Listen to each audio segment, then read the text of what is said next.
January 2024, with just 6 minutes past 8 p.m. My name is Sharon Chomdisha, and we started with over 12 heads of state and government in Uganda for the 19th Non-Aligned Movement Summit. The NAM meeting, which started on January 15th, will close on Saturday 20th January tomorrow at Rwenzori Conventional Center, Munyonyo, Kampala. Take a look. Heads of state for the NAM summit arrived on Thursday and Friday morning. Among them are East African Community heads of states, including President William Ruto of Kenya, Salva Kiir of South Sudan, Hassan Sheikh Mohamud of Somalia, and Evariste Ndayishimiye of Burundi. President Ismail Omar Gele of Djibouti, and also chairman of Intergovernmental Authority on Development, or IGAD, is also in the country. Also Zimbabwe President Emmerson Mnangagwa, Equatorial Guinea's Todrio Obiang Nguema, Cyril Ramaphosa of South Africa, Nana Akufo-Addo of Ghana, the President of the Central African Republic, Archangel Tradera, and His Excellency Eric Mokwesi Masisi of Botswana are in the country. Others include Ethiopian Prime Minister Abiy Ahmed, President of New Caledonia Luis Mapao, President of Bosnia and Herzegovina Her Excellency Zelika Vijanovic, and President of Sri Lanka Ranil Wickremesinghe. The heads of state and governments will also attend the G77 plus China Summit, which starts on the 21st to 23rd of January 2024. Diano Olweny Peters, UBC News.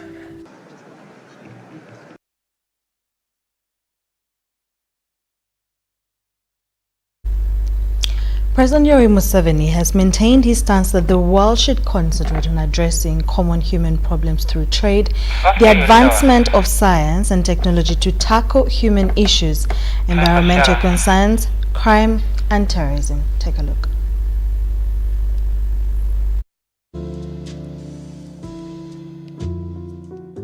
President Museveni has officially assumed office of the chairman of the Non-Aligned Movement for the next 3 years. He received leadership from the President of the Republic of Azerbaijan, the former chairman of the Non-Aligned Movement, who was represented by the Azerbaijan Foreign Minister. The former chairman of the Non-Aligned Movement called for unity to address resistance and growing challenges. During its chairmanship, Azerbaijan took practical steps to uphold the interests of the member states at the international arena, guided by the principle of cementing their solidarity and extending mutual support. Azerbaijan built its priorities and activities upon historical Bandung principles and has approved a comprehensive action plan regarding its chairmanship in the non-aligned movement. Since its admission to the NAM in 2011, Azerbaijan has played a crucial role in international relations, strengthening unity within the movement by defending the principles of international law.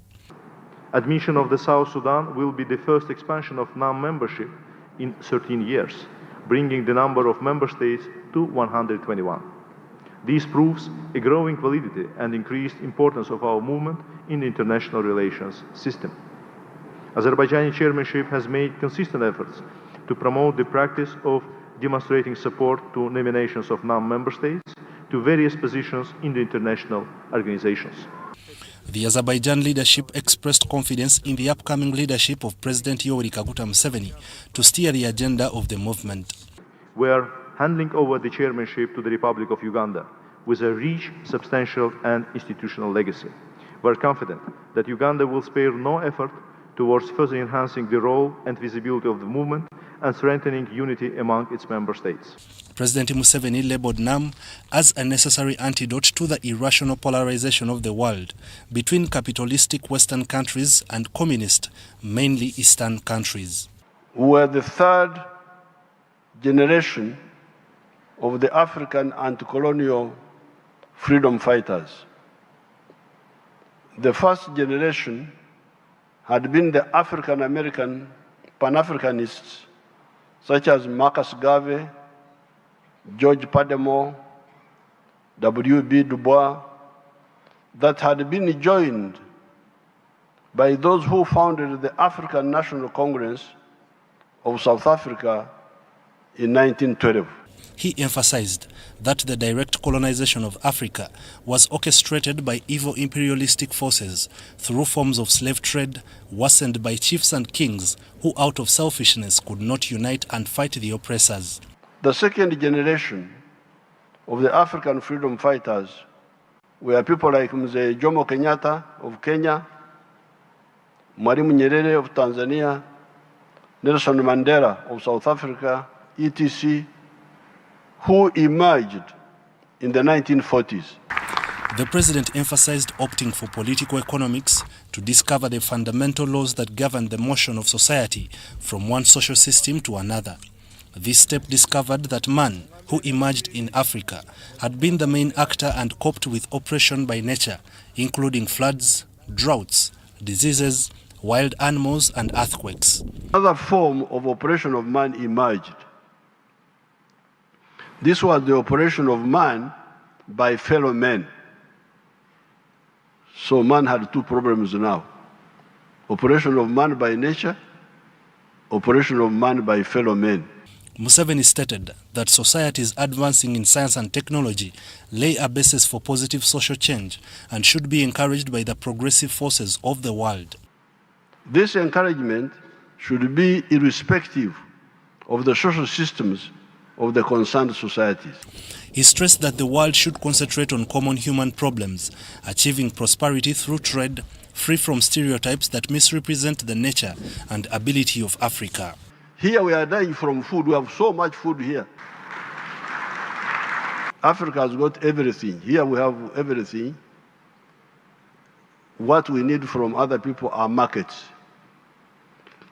and investments. But we shall not only sell to you, we shall also buy from you. We are not like others who want only to sell to others but not buy from them. He called for respect for fundamental human rights, sovereignty and territorial integrity of all nations, recognition of equality of all races and nations, large and small, and abstention from intervention and interference in the internal affairs of another country. Respect for the right of each nation to defend itself singly or collectively in conformity with the Charter of the United Nations. Abstention from the use of arrangements of collective defense to serve the particular interests of any of the big powers. Abstention by any country from exerting pressure on other countries. 7, refraining from acts of threats, of aggression, or use of force against the territorial integrity or political independence of any country. Settlement of all international disputes by peaceful means, such as negotiation, conciliation, arbitration, or judicial settlement, as well as other peaceful means of the parties' own choice, in conformity with the Charter of the United Nations. Promotion of mutual interests and cooperation, and respect for justice and international obligation. It is on these principles that the presence of people from around the world, especially members of the non-aligned movement, enables core interactions to address common human problems. Ivan Kahwa, UBC News. Thank you so much, Ivan Kawe. President Museveni has addressed the 42nd extraordinary session of the Non-Aligned Movement Assembly of Heads of States and Government, challenging ideological thinking and urging member states to unite for a better common future. Speaking to dignitaries and fellow leaders, Museveni traced the movement's roots to the anti-colonial struggle of the 1950s. He lauded the Bandung principles, emphasizing respect for sovereignty, equality of nations, and peaceful resolutions of conflicts. Senator reports. His Excellency, in absentia, the President of Azerbaijan, who has been our chairperson for the last 3 years, who is represented here by the Foreign Minister who was speaking a little while ago.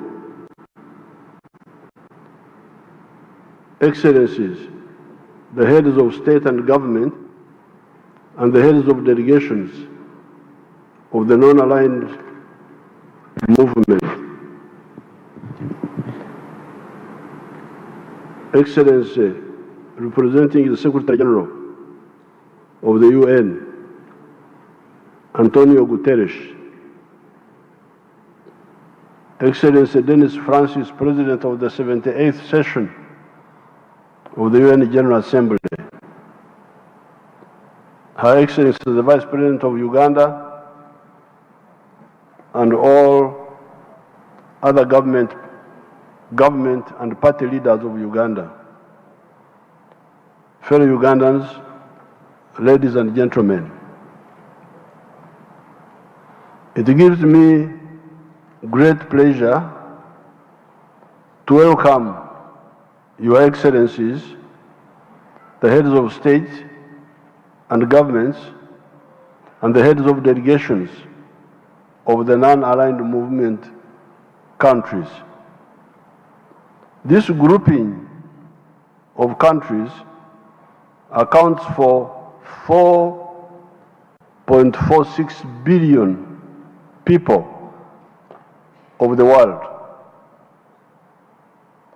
It was started by our far-sighted elders in the persons of His Excellency Sukarno of Indonesia, His Excellency Jawaharlal Nehru of India, His Excellency Gamal Abdel Nasser of Egypt, and His Excellency Zhou Enlai of China, when they met in Bandung, Indonesia, 1955. That time I was in primary 3 in the school.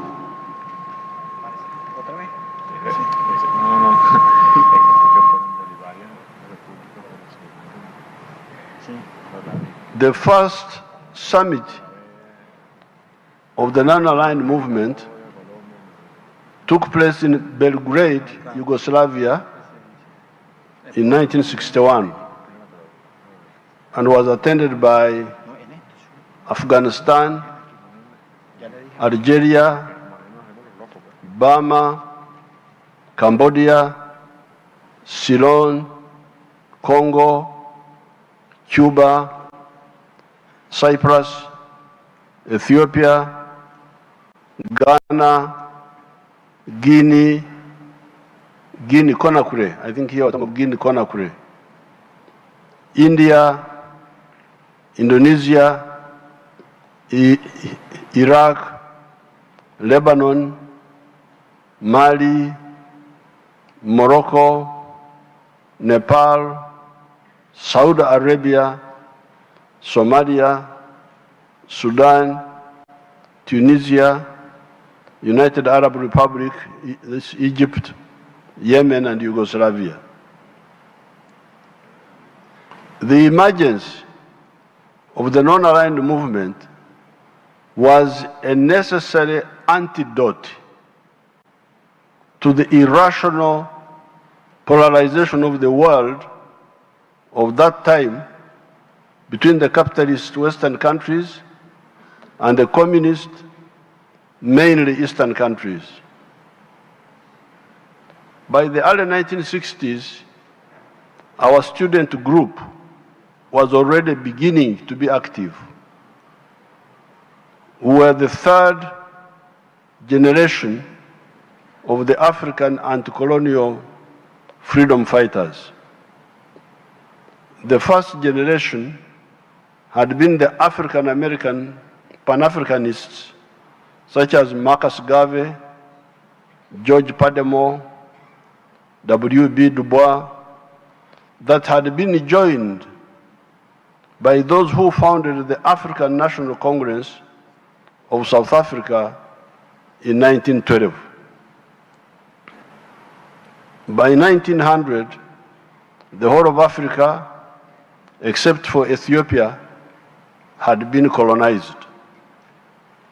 This direct colonization of the whole of the African continent was the culmination of 400 years of the plunder of Africa by the evil imperialist forces in the form of slave trade and the genocidal wars that went with it.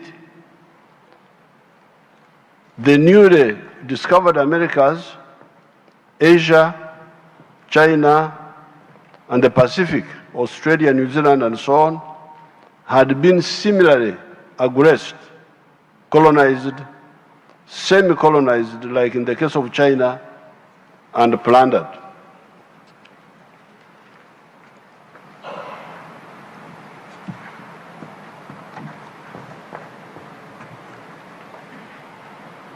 Africa's capitulation, Africa's surrender had been in part on account of our egocentric chiefs and kings who, out of selfishness, could not unite us to fight these evil people. The second generation of the African freedom fighters were people like Mzee Jomo Kenyatta of Kenya, Mwalimu Nyerere of Tanzania, Nelson Mandela of South Africa, etc., who emerged in the 1940s. When we therefore came on the scene in the 1960s, we were generation 3 of the anti-colonial fighters. We seriously studied the interplay of forces that had ultimately led Africa in such a calamity. In those studies, we used the instrument of political economy, which is a study that helps us to discover the fundamental laws that govern the motion of society from one social system to another. What prompts society to change from one form of social system to another? That was our big study. We had to study the dynamics of social change. In that study, we discovered that man, the Homo sapiens sapien, who emerged here in Africa 4.5 million years ago, had been the main actor.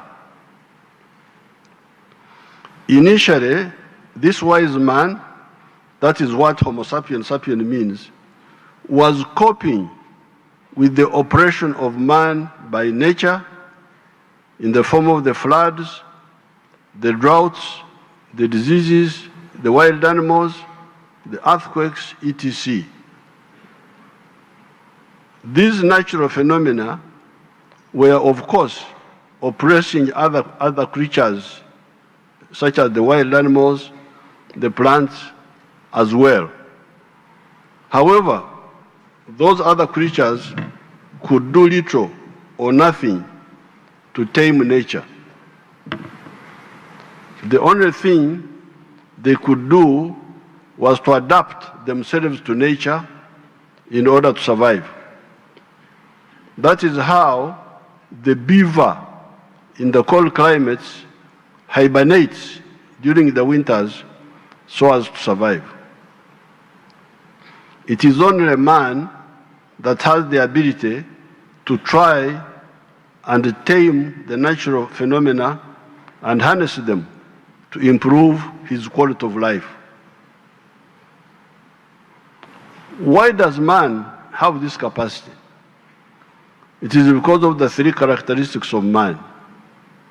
These are a superior brain that is able to reason and not only act by instinct, a hand that can make and use tools to do work, and bipedalism, ability to walk on 2 legs with the head up instead of the head being down like a reptile, trying to navigate among ground-based obstacles that enables man to see far and think.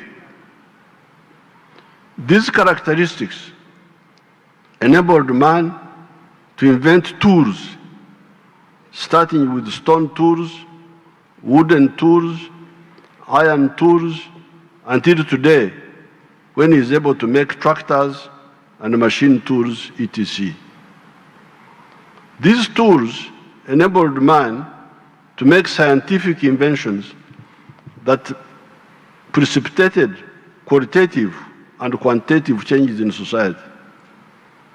The invention of fire 1.5 million years ago caused society to move from dwelling in trees to dwelling in caves and on the ground generally. Caves were more comfortable than the trees. The invention of the domestication of crops around 10,000 years ago, the domestication of the livestock around 12,000 years ago, the invention of the iron around 1,500 BC, the steam engine, the printing press, electricity, the railway, the automobiles, the aircraft, the automation, vaccines, the invention of penicillin, the invention of quinine, etc., enabled man to cope better and enabled him to harness natural phenomena and items for the betterment of his life. Our study of political economy of creation and society, therefore, enabled us to discover that the best primer of changes, primer means initiator of changes in society, is the development of science and technology. Therefore, societies that move forward their levels of science and technology lay a basis for positive social change and should be encouraged by the progressive forces of the world. This encouragement should be irrespective of the social systems of the concerned societies. However, when man's inventiveness was handling the operation of man by nature, another form of operation of man emerged. This was the operation of man by fellow men.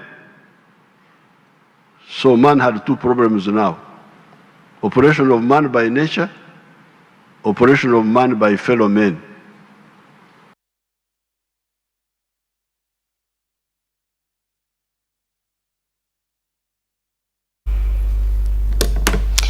Azerbaijan has handed over chair of non-aligned movement to Uganda.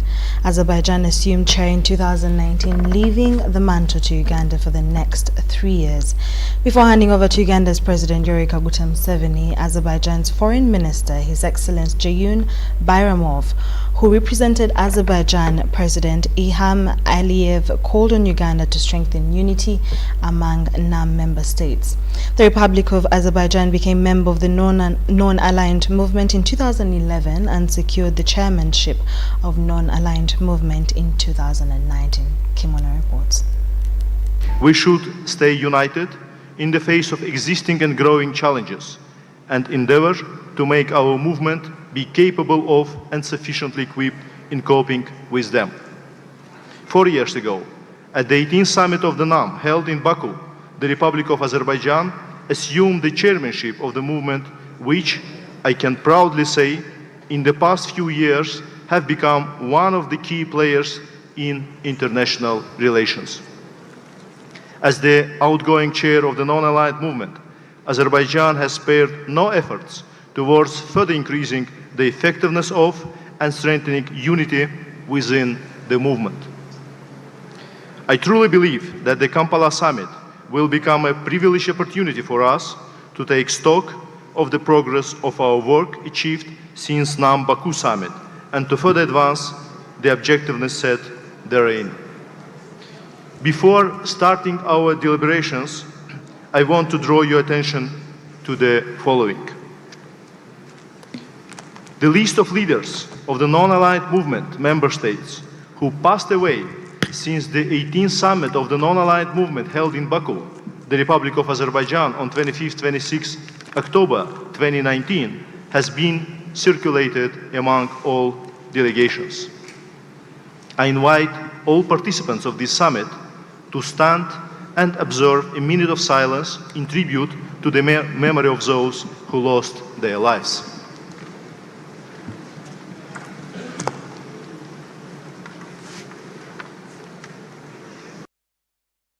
We can now proceed to our deliberations. The provisional agenda for the summit has been circulated among all delegations. Can I consider that there are no objections to the agenda? That seems to be the case, and the agenda of the summit is hereby adopted.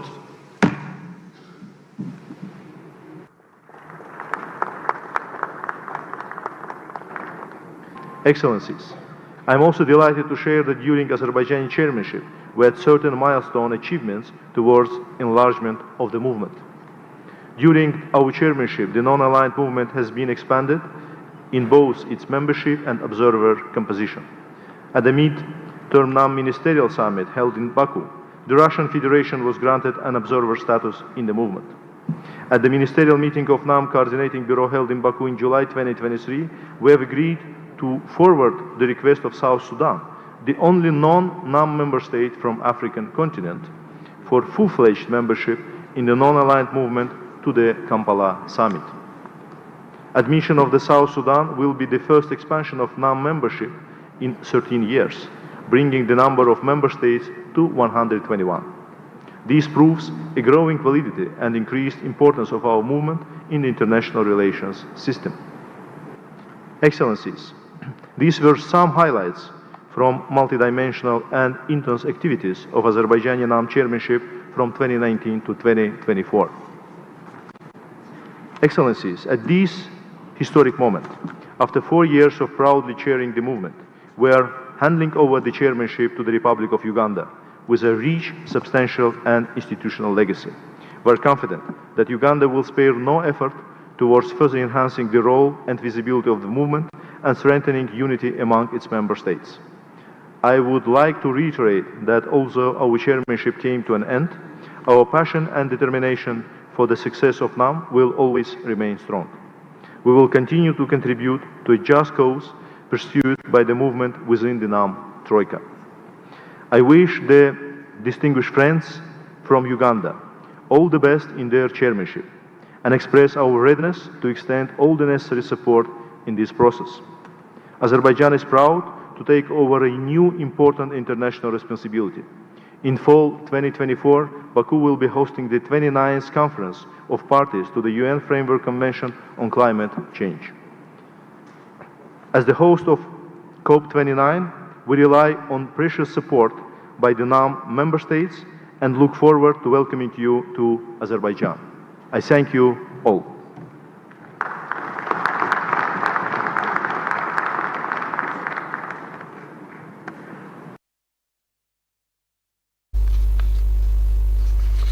Well, congratulations to President Museveni.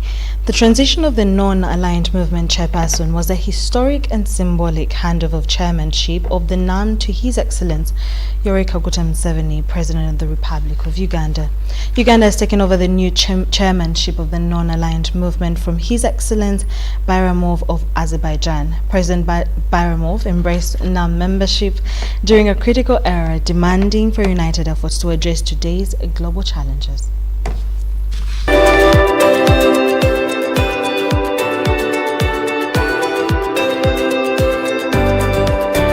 Excellencies, at this historic moment, after 4 years of proudly chairing the movement, we are handing over the chairmanship to the Republic of Uganda with a rich, substantial and institutional legacy. We are confident that Uganda will spare no effort towards further enhancing the role and visibility of the movement and strengthening unity among its member states. I would like to reiterate that although our chairmanship came to an end, our passion and determination for the success of NAM will always remain strong. We will continue to contribute to a just cause pursued by the movement within the NAM Troika. I wish the distinguished friends from Uganda all the best in their chairmanship and express our readiness to extend all the necessary support in this process. Azerbaijan is proud to take over a new important international responsibility. In fall 2024, Baku will be hosting the 29th Conference of Parties to the UN Framework Convention on Climate Change. As the host of COP29, we rely on precious support by the NAM member states and look forward to welcoming you to Azerbaijan. I thank you all.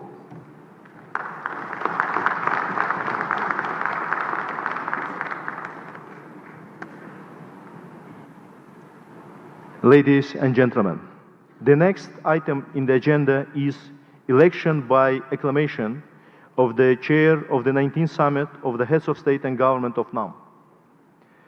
I propose the distinguished delegations to elect by acclamation His Excellency, Mr. Yoweri Museveni, President of the Republic of Uganda, as chair of the 19th Summit of the Heads of State and Government of NAM.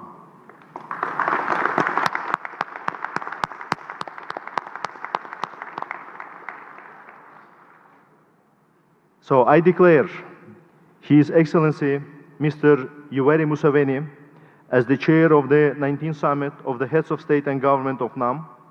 I invite His Excellency to assume his chairmanship. The floor is yours, Mr. Chair, and thank you very much.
The Vice President of the Cancer Republic of Cuba, His Excellency Salvador Mesa, has called on the non-aligned movement member states to keep their forces united for their voices to be heard in defense of their people's aspirations. Mesa revealed that the situation in Gaza is deeply unjust and extremely discriminative to the people. He reaffirmed Cuba's strong rejection against the implementation of unilateral coercive measures which have been imposed on the members of NAM. Today, faced with new global challenges, it is essential, it is imperative that we keep our forces united. We need to coordinate positions and ensure that our voice is heard in defense of the aspirations and just demands of our peoples. Cuba, in its condition as chair of the Group of 77 and China, has undertaken to promote unity, solidarity and cooperation among the countries of the South. We urgently need to coordinate our nations in the face of the current international order, which is deeply unjust, it is excluding, and it is discriminatory towards our peoples. We reaffirm our strong rejection against the implementation of unilateral coercive measures which have been imposed on several members of our movement. Cuba would like to underscore its support to the right of the people of Western Sahara to self-determination. We express also our unequivocal support to the right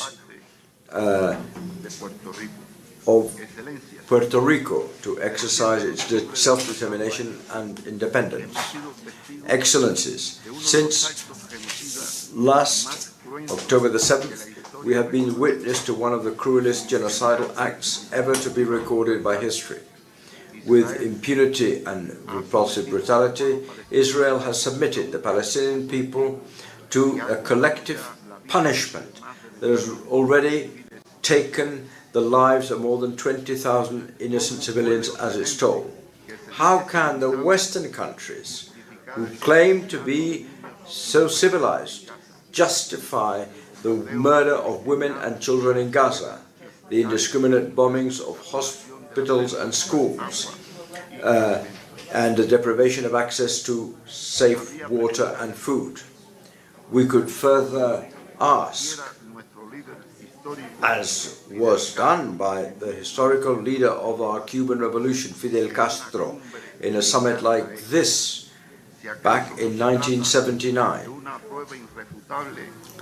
Is it not true that we can observe in this irrefutable demonstration of imperialism's aggressive role and the kind of order and peace they would wish to impose on our peoples? Cuba suggests the non-aligned movement being consistent with the historical support to the Palestinian people, that the non-aligned movement should, as I said, carry out without further delay 4 practical actions as a contribution to the efforts intended to halt the current act of barbarism. 1. Call for an immediate ceasefire in Gaza and the rest of the occupied Palestinian territories in all possible forums. 2. To support the urgent dispatch of international protection mission authorized by the UN General Assembly to the Gaza Strip, with a key mandate to guarantee the security and protection of the civilian population and facilitate the delivery of emergency humanitarian aid.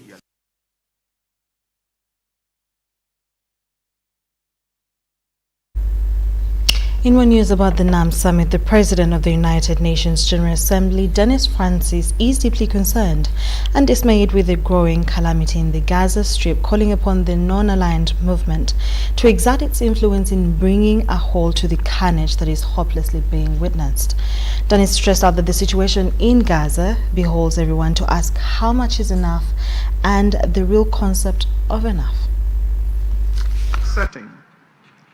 Our world is beset with profound, multifaceted challenges, which demand creativity and consensus building to fashion effective solutions. Unhappily, it is precisely in the opposite direction that we are headed.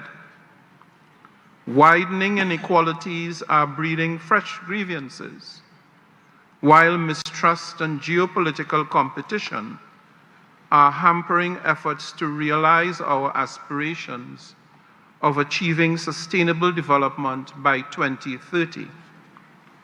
In Ukraine, the Middle East, and here in Africa, crises and conflicts are laying bare the limits of the multilateral system, raising legitimate questions as to the relevance and value of the United Nations itself in terms of its ability to resolve global issues, and whether we, as a global community, can deliver the promise of peace and prosperity for all.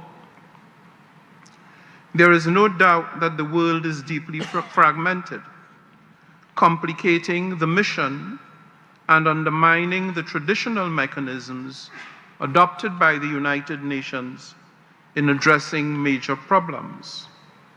And while we must, out of necessity, engage in introspection and adopt more effective strategies and methods to achieve delivery and meaningful impact, the one thing we must work hard to avoid is the loss of our ability to find common purpose and to act decisively when the moment demands it.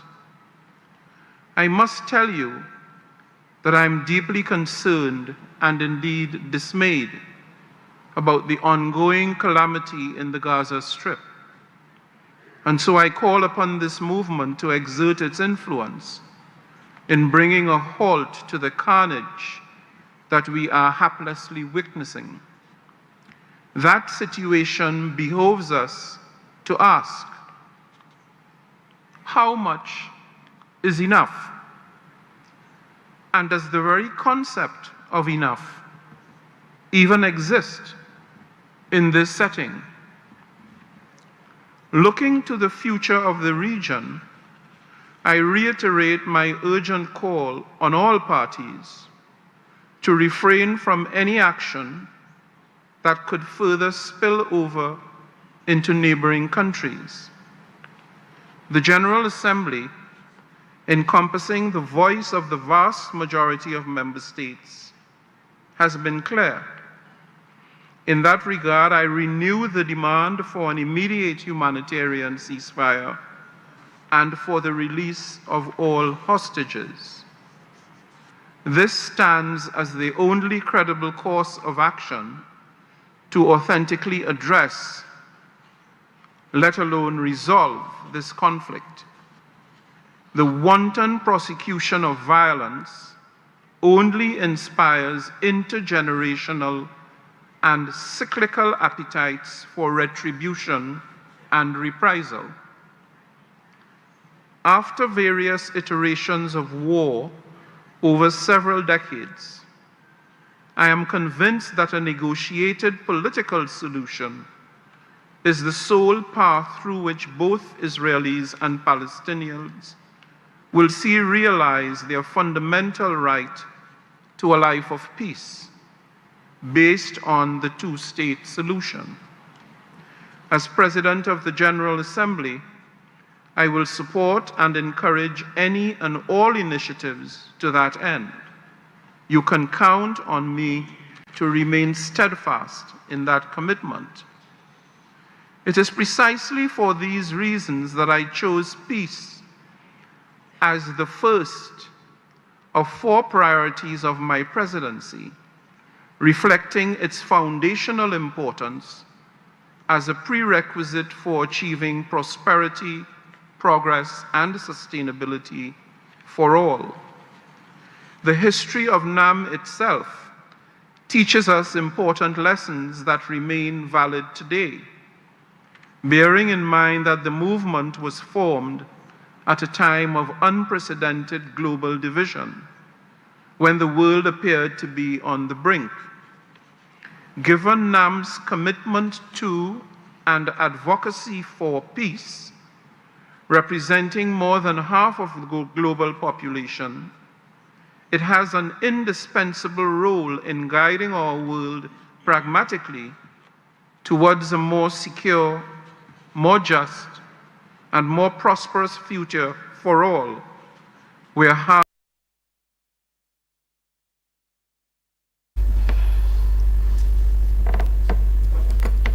The African Union has condemned the unacceptable, immoral, illegal, humanitarian, unfairness and demands for an immediate end of the war against the Palestinians. The African Union Commission's chairperson, Musa Faki Mahamat, made the statement at the opening of the Non-Aligned Movement Heads of Summit in Kampala. Africa condemns this unacceptable, moral, legal, and humanitarian failure and demands an immediate end to the unjust war against the Palestinian people and for the immediate implementation of the two-state solution. I again express the African Union's full and unwavering support to the Palestinian people, and as a non-aligned movement, we should all demand a stand for international justice and international law for all people fighting for freedom and dignity. Excellencies, ladies and gentlemen, during the early days of the movement, its actions were key factors in the decolonization process, while later led to the attainment of freedom and independence of many countries across the globe. Throughout its history, the non-aligned movement has played a fundamental role in the preservation of world peace and security. You would agree with me, Excellencies, ladies and gentlemen, that the founders of NAM have preferred to declare it as a movement instead of an organization in order to avoid bureaucratic implications of the latter and to reinforce its values as a movement for political and social justice.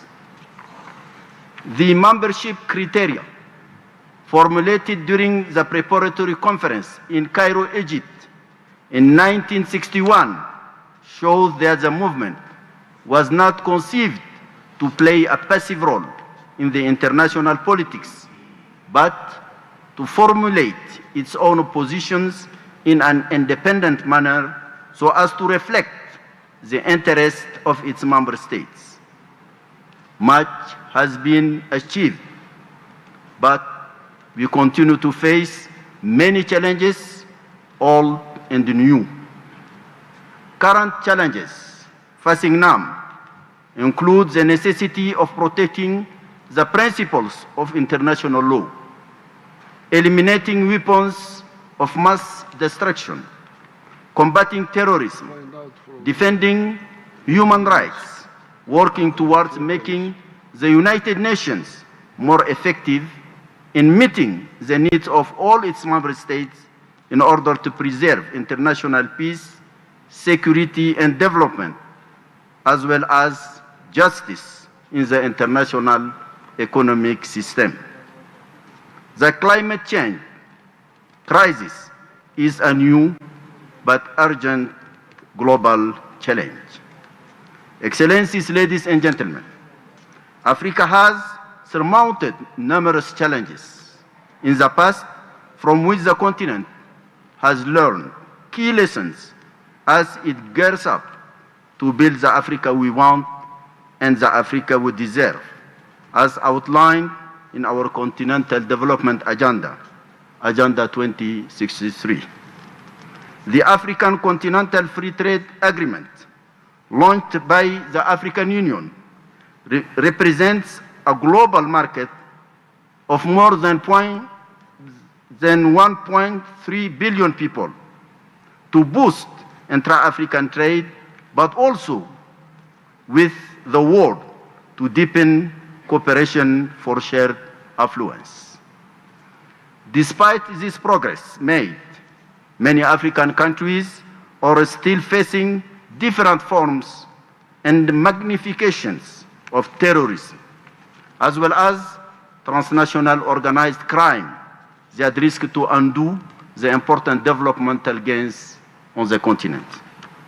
Africa is now a member of the G20, a key global platform to express the views of the continent with the rest of the world.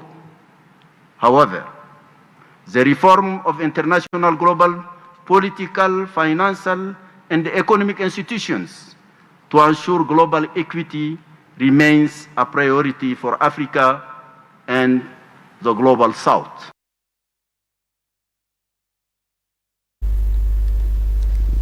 The Intergovernmental Authority on Development has tasked warring parties in Sudan, Khartoum, to give peace a chance for harmony to prevail. Now, during the 42nd Extraordinary Assembly of IGAD, heads of state and government, the President of the Republic of Uganda, Museveni, described as an unjust war the current unrest in Sudan.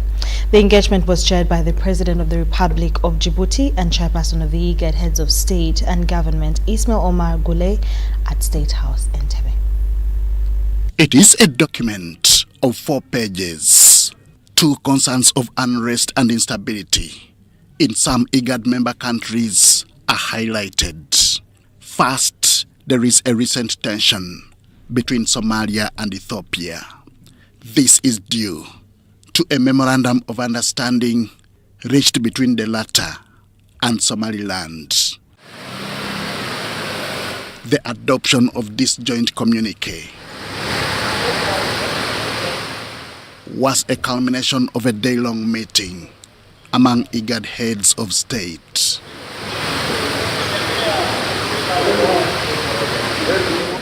Our forum has always provided us with the unique opportunity to collectively engage the deliberations on each and every disturbing development arising in our region and have an open and constructive dialogue on challenging issues that matter most of our nations and peoples.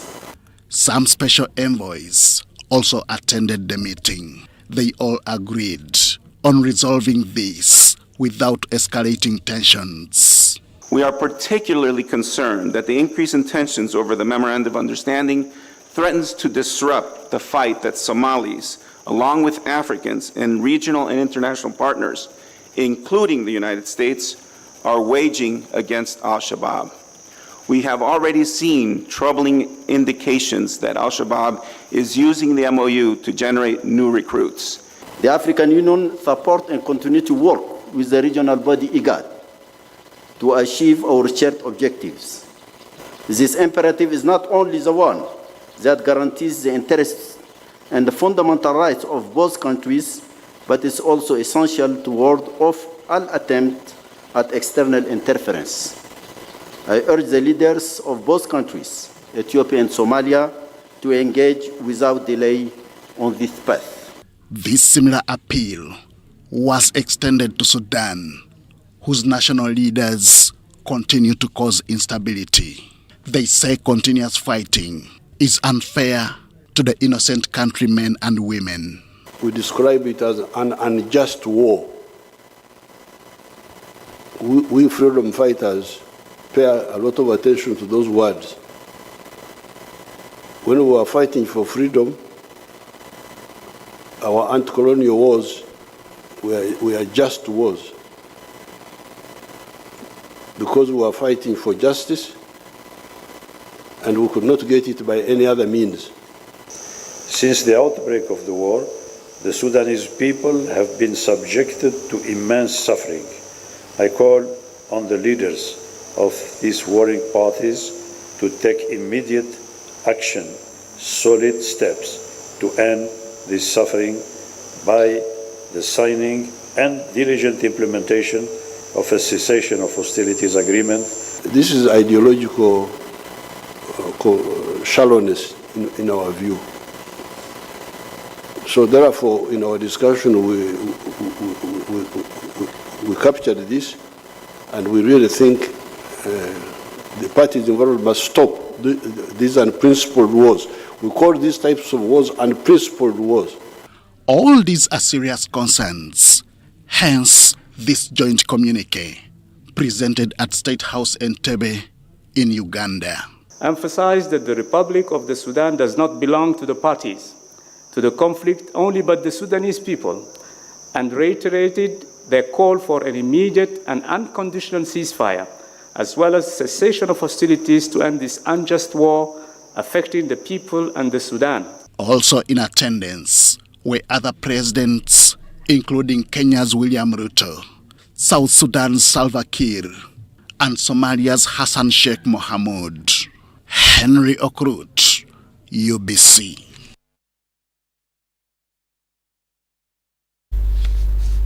The First Lady of the Republic of Uganda, Janet Kataha Museveni, has promised to continue working with people who need to be uplifted and improve their livelihoods.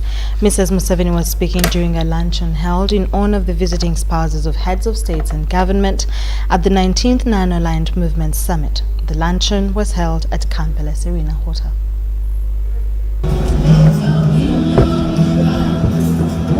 Uganda has joined the campaign dubbed We Are Equal that brings together African First Ladies, partners and allies to advance gender equality and close the gender gap across the continent.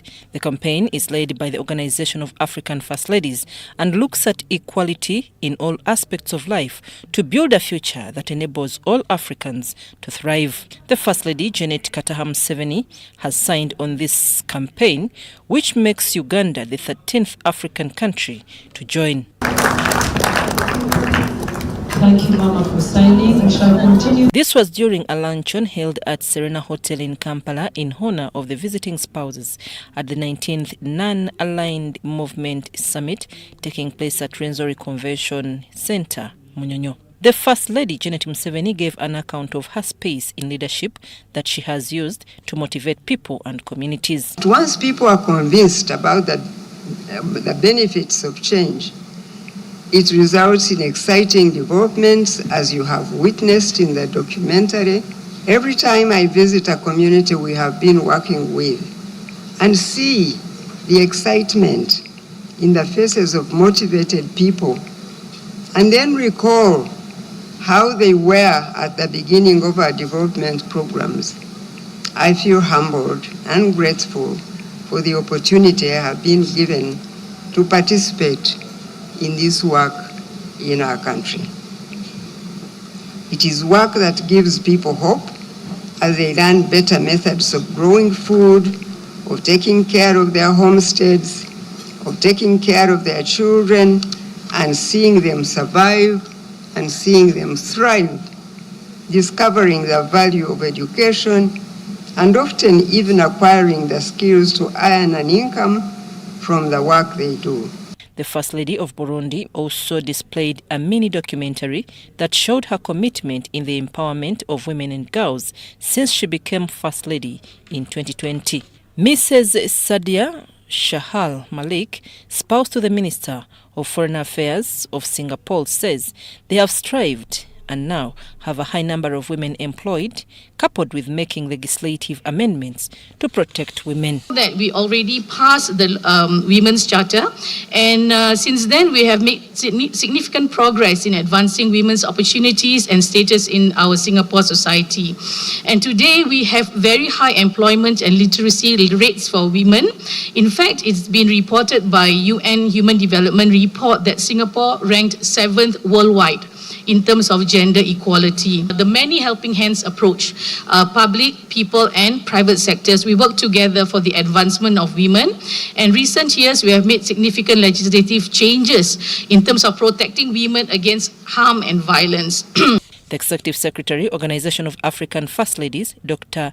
Nados Behanu, urged First Ladies to inject urgency into the movement of gender equality. No country can prosper if half of its population is held back.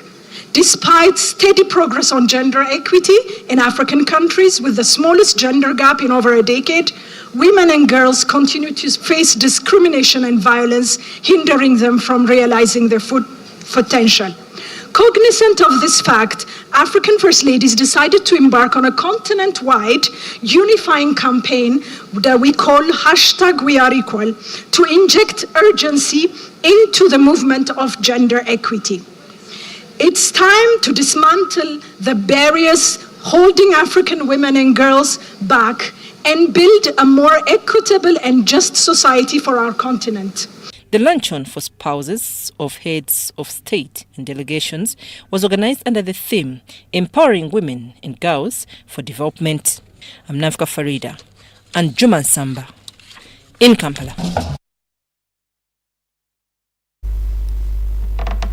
We're still going with the Non-Aligned Movement Summit, and the Prime Minister of Uganda, Robin Nabanja, has met the President of the United Nations General Assembly, Denis Francis, in Kampala at the sidelines of the ongoing Non-Aligned Movement Summit in Munyonyo. The two discussed issues aimed at strengthening the relationship between Uganda and the UN.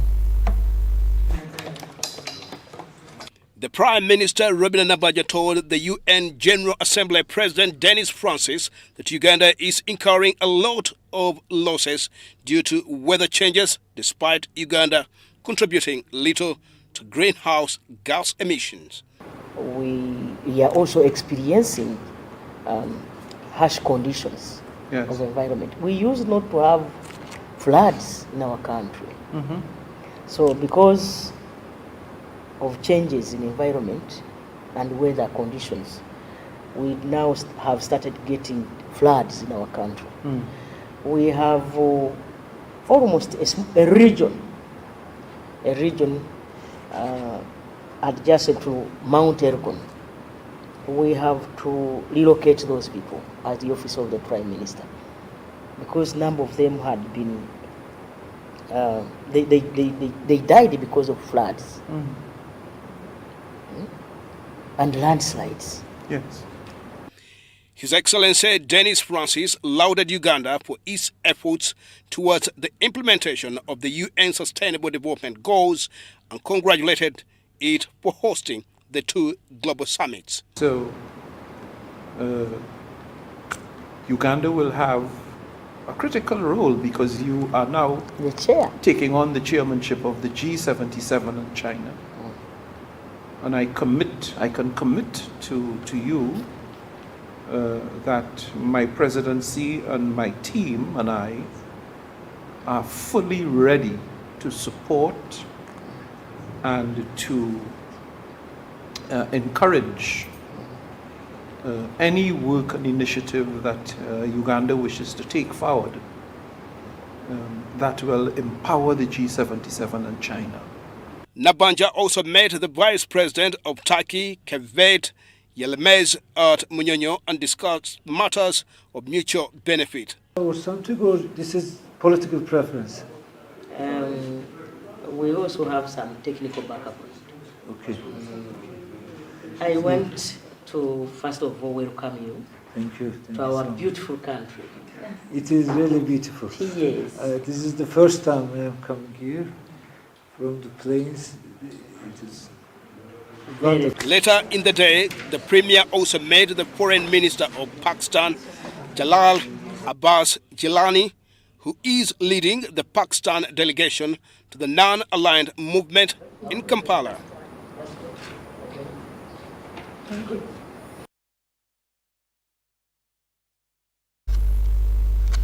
In more news, the Police Directorate of Traffic and Road Safety commends the public for the compliance being exhibited towards the set of guidelines and instructions following the commencement of the Non-Aligned Movement Summit and other high-profile summits the country is hosting. Take a look as Lukoma and Patricia report.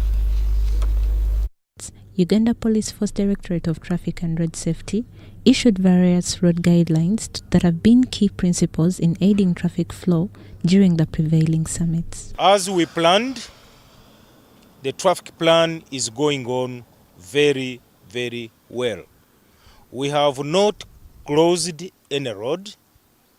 We have diverted traffic, and we had horde of points for the traffic flow. This has enabled us not to cause a lot of congestion in town, and where there has been congestion, it has been temporary.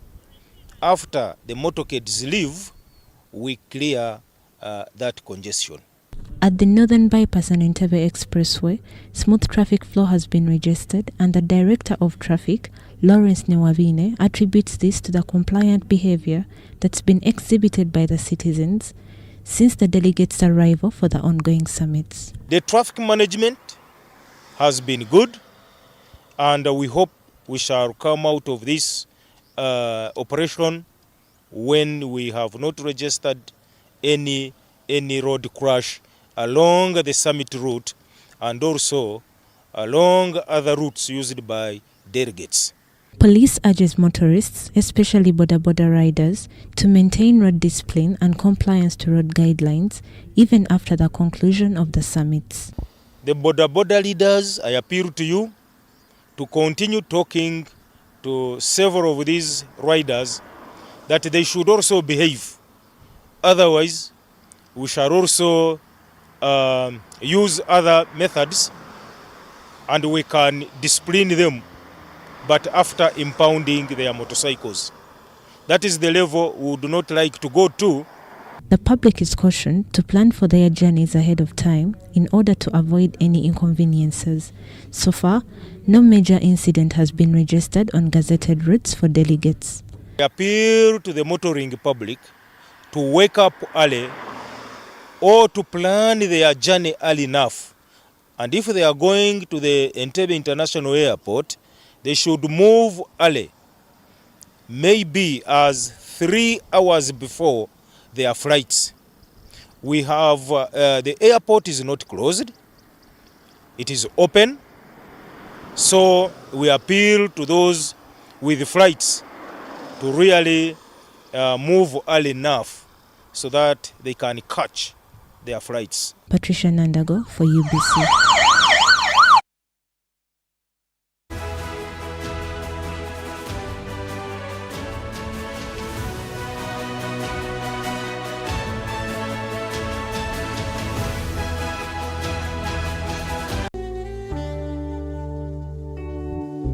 Metu Bus Industries, Namamve, the manufacturers of buses for transporters, schools, tour operators, and special purpose vans and any customized vehicle. Metu Bus Industries offers a range of buses known for safety, comfort, and reliability. Depending on your needs, a bus can simply be a point A to point B people mover with just seats, or a special design that includes power outlet, Wi-Fi, television, refreshment center, and any other specification. Buy your buses from Metu and support industrialization of Uganda. Contact us on 0788 118586 or 0782 030303. Email us metuafricabus@gmail.com. Visit our website www.metubusafrica.com.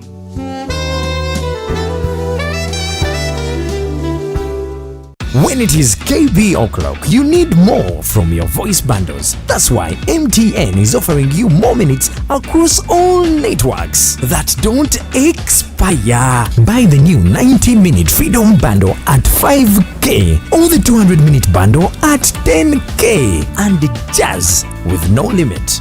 Kateteri ate, no excuses. Make the call now. Dial *100*21# or use the My MTN app and enjoy your Freedom Bundle today.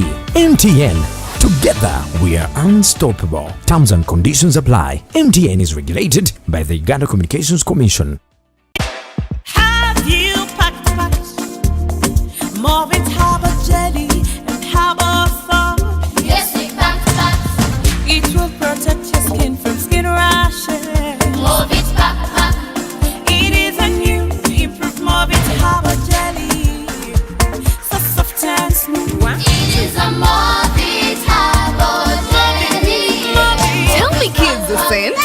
Any irritations? No more rashes and irritations. Movit Herbal Jelly and Herbal Soap is rich in natural herbs for a smooth and glowing skin. Movit all day confidence.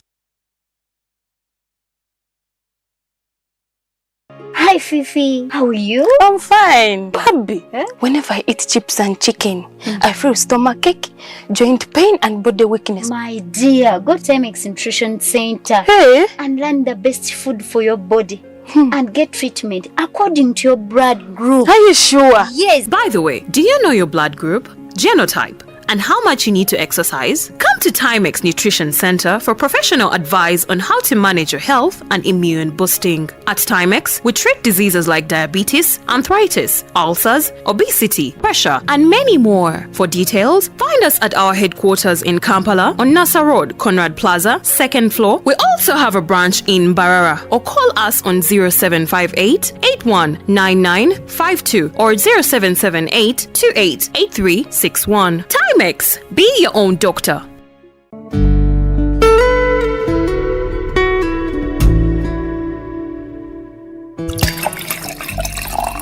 Start the new year in style with a variety of wine products from K Roma Uganda Limited. Bella Sweet Red Wine, Bella Pruko Wine, Bella Alta Wine, Bella Royal Dry Wine, Bella Passion Fruit Wine, Bella Hibiscus Juice, Bella Hibiscus Soft Drink, Bella Hibiscus Tea, among others. Available in all shops and supermarkets countrywide. K Roma Uganda Limited, the producers of Bella Wines, are located in Chirabulindo, Chira Municipality. For more information, call 0772 506 155 or 0704 161 398. Bella Wines, savor the taste.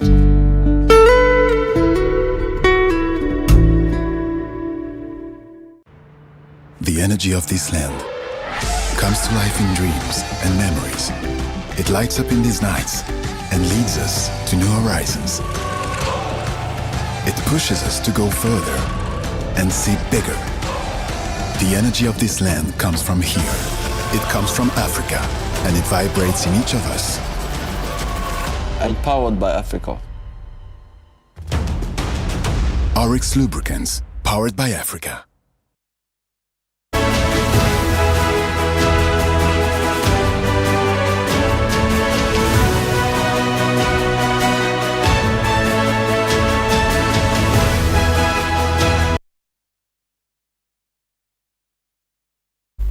Welcome back from that short commercial break. Now, the Vice President, Major retired Jessica Alupo, has this morning left for the Democratic Republic of Congo, where she will represent President Museveni at the swearing-in ceremony of the newly re-elected Congolese President Felix Tshisekedi. Tshisekedi is set to be inaugurated for a new term as President of the Democratic Republic of Congo after he won with more than 70% of the vote. In recent announcements, President Museveni has expressed gratitude over the improved relations between the two countries, which have enabled Uganda to conduct operations against the ADF rebels who have over the years used some parts of the eastern DRC as a haven. Like more pleasant, please do not hesitate to call on any of us.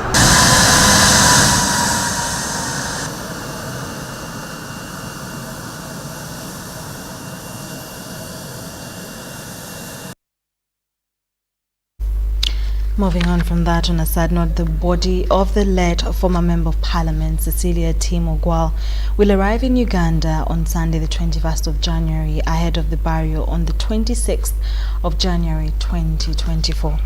The Speaker of Parliament, Annette Anita Among, says that the Parliamentary Commission holds the jurisdiction to take care of the deceased Cecilia Ogwal's burial, whose body will also lay in the Parliament on Monday, the 22nd of Jan. The former woman representative for Dokolo District, Cecilia Ogwal, died on the 18th of January in India and will be buried in Kole District.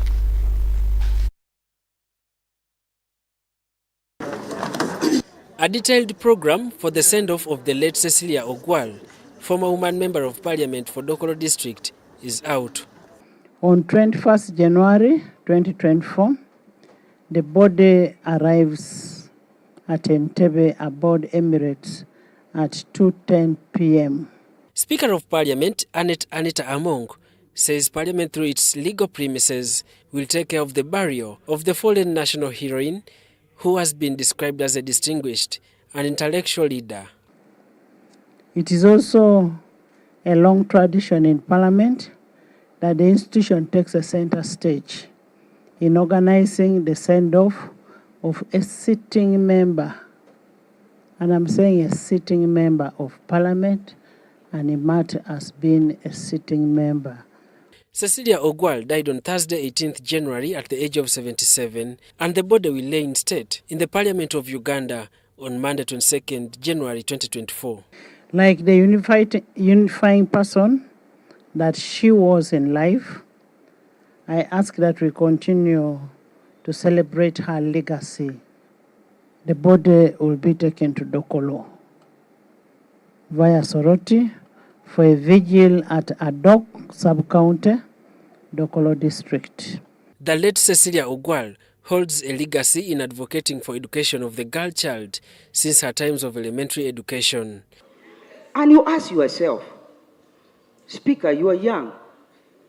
God forbid, if your wife were to leave, let's just pray it will not happen. I'm giving it time. Young as you are, or my son David here. The wife decide to go. And we wait for 20 years or 30 years and say, now give us your accountability. You will hear, he married this one, then left 2 children, then I...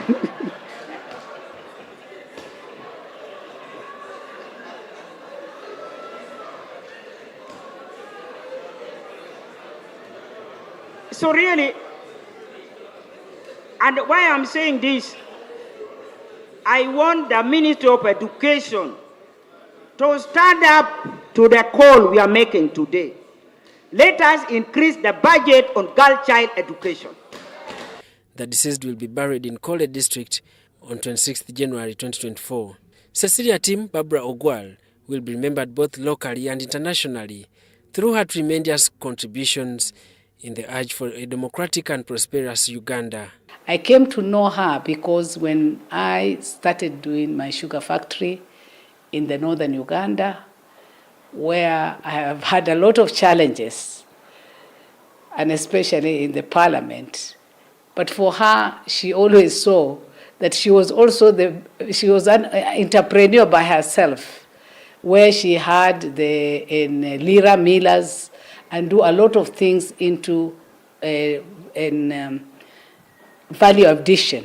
So she was very admired to see that there are also other women who are having the same kind of ideas, that they can also do the form of business and investment.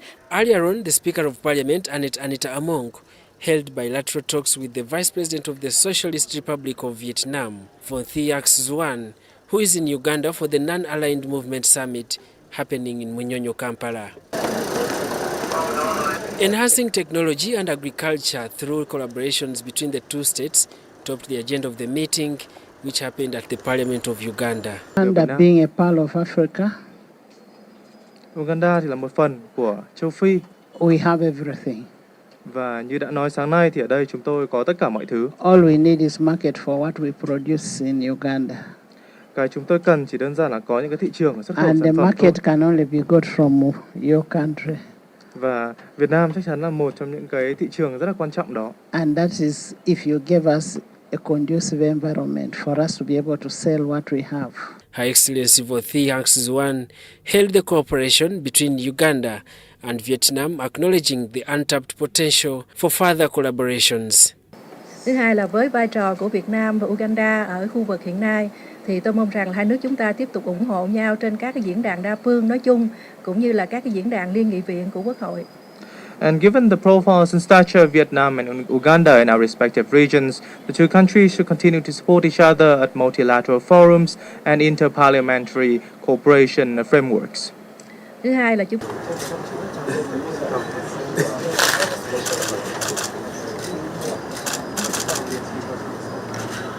Daniel Mugoya, Gloria Gutabinji, UBC News. The African Center for the Study of the United States at the University of Witwatersrand, South Africa, and the Department of Political Science and Public Administration at Macquarie University are convening a forum on the sidelines of the Non-Aligned Movement Summit 2024 and G77 plus China Summit, Head of States and Government Summits.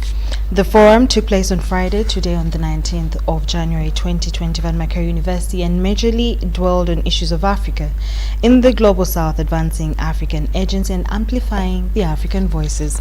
Present were different scholars to discuss academic views on NAM and its importance to the African continent. We are now in Kampala at a 19th Non-Aligned Movement meeting. We should be changing the paradigm to then how does actually provide the kind of leadership that we desire of the non-aligned movement. So, but the starting point is that Africa has been an active player of the non-aligned movement and the G77. Therefore, how have these two institutions helped to advance African agency from the outset? What is agency? Very simply, I think I describe agency as the capacity, the ability of Africans to advance their voices globally. I think this is what we are trying to struggle with. How has Africa been trying to make itself heard beyond Africa, beyond the African continent? The future is missing in the discussions of those meetings. But one of the most interesting aspects of this workshop is that the future is well represented. I just want to make that contrast. You see, what many of us do not understand, that regardless of who you are, the youth are the most important aspect of the future. We might as well put it that the youths are the raw material for the future. In other words, or you do not put them at the front line, rest assured that you are just wasting your time.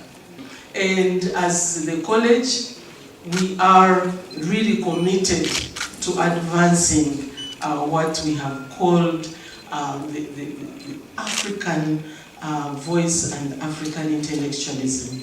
This is why also, when we talk about where is NAM, especially the fact that it is described in the sense of what it is not, so non-aligned.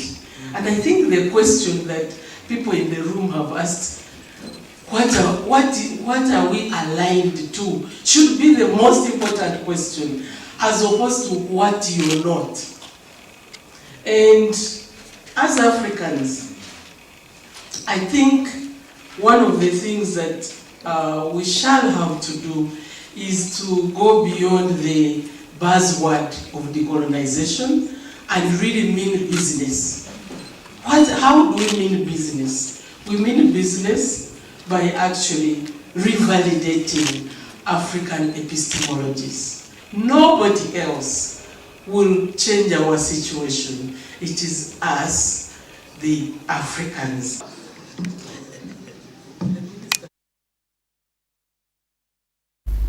After attending the 42nd extraordinary session of the Non-Aligned Movement Summit, some heads of governments have left. Now, these include Djibouti President Ismail Omar Gwele, Kenyan President His Excellency William Ruto, Somalia President Hassan Sheikh Mohammed. Others include the Vice President Namibia, Ethiopian Prime Minister, DRC Deputy Prime Minister, and Minister for Foreign Affairs, and Angola Deputy Foreign Affairs Minister. Onyango reports.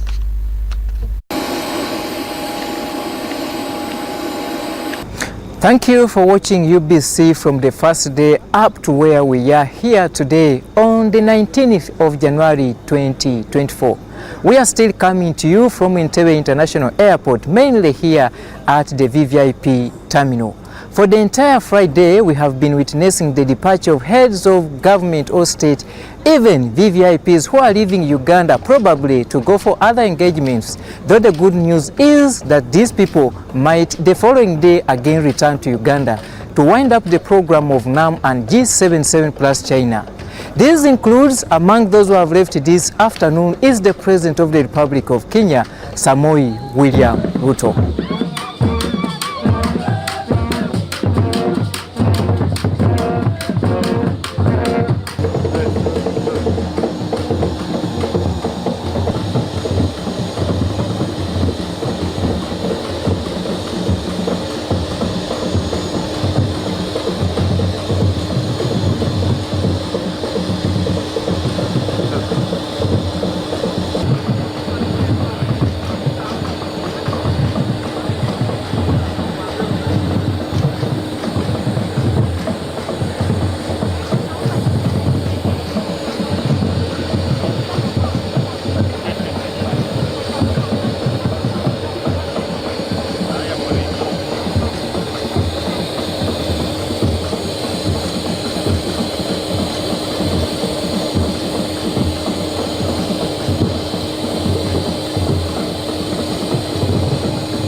Another head of state who has left Uganda this afternoon is the President of Somalia.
Also, among those who left Uganda earlier on was the Prime Minister of Ethiopia.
His Excellency the President of the Republic of Djibouti has also left Uganda.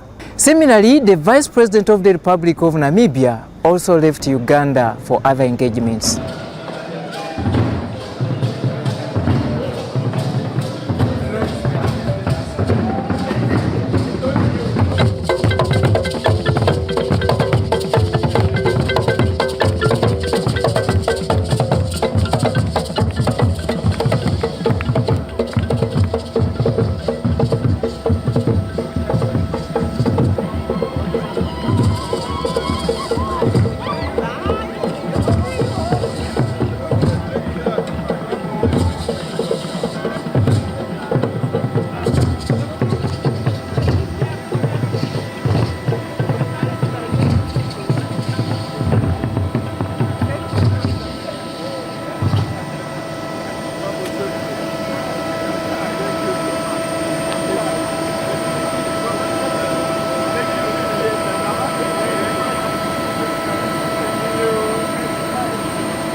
The Vice Deputy Prime Minister of DRC, who also serves as the Minister for Foreign Affairs of that country, DRC, also left earlier. The Minister in charge of Foreign Affairs from the Republic of Angola has also left Uganda for other businesses.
Just like I said earlier, that those presidents who have left Uganda this afternoon or evening will probably come back to Kampala the following day. We will get you posted and updated on who will be returning first, or probably also give you the updates of those other presidents who haven't yet arrived in the country to take part into the program of NAM or G77. We will also give you the live feeds and posts in regards to this matter. We want to keep it here and probably keep around Entebbe International Airport for more updates. Back to you, UBC. Thank you so much, Onyango, for the update. Now, those were some of the heads of states that attended the 42nd extraordinary session of the 19th Non-Aligned Movement Summit. And yes, some of them left, but they might be back for the G77 plus China Summit, which commences on Sunday this weekend. Moving on from that, the international airport at Entebbe has seen less travelers compared to yesterday's bus of delegate arrivals.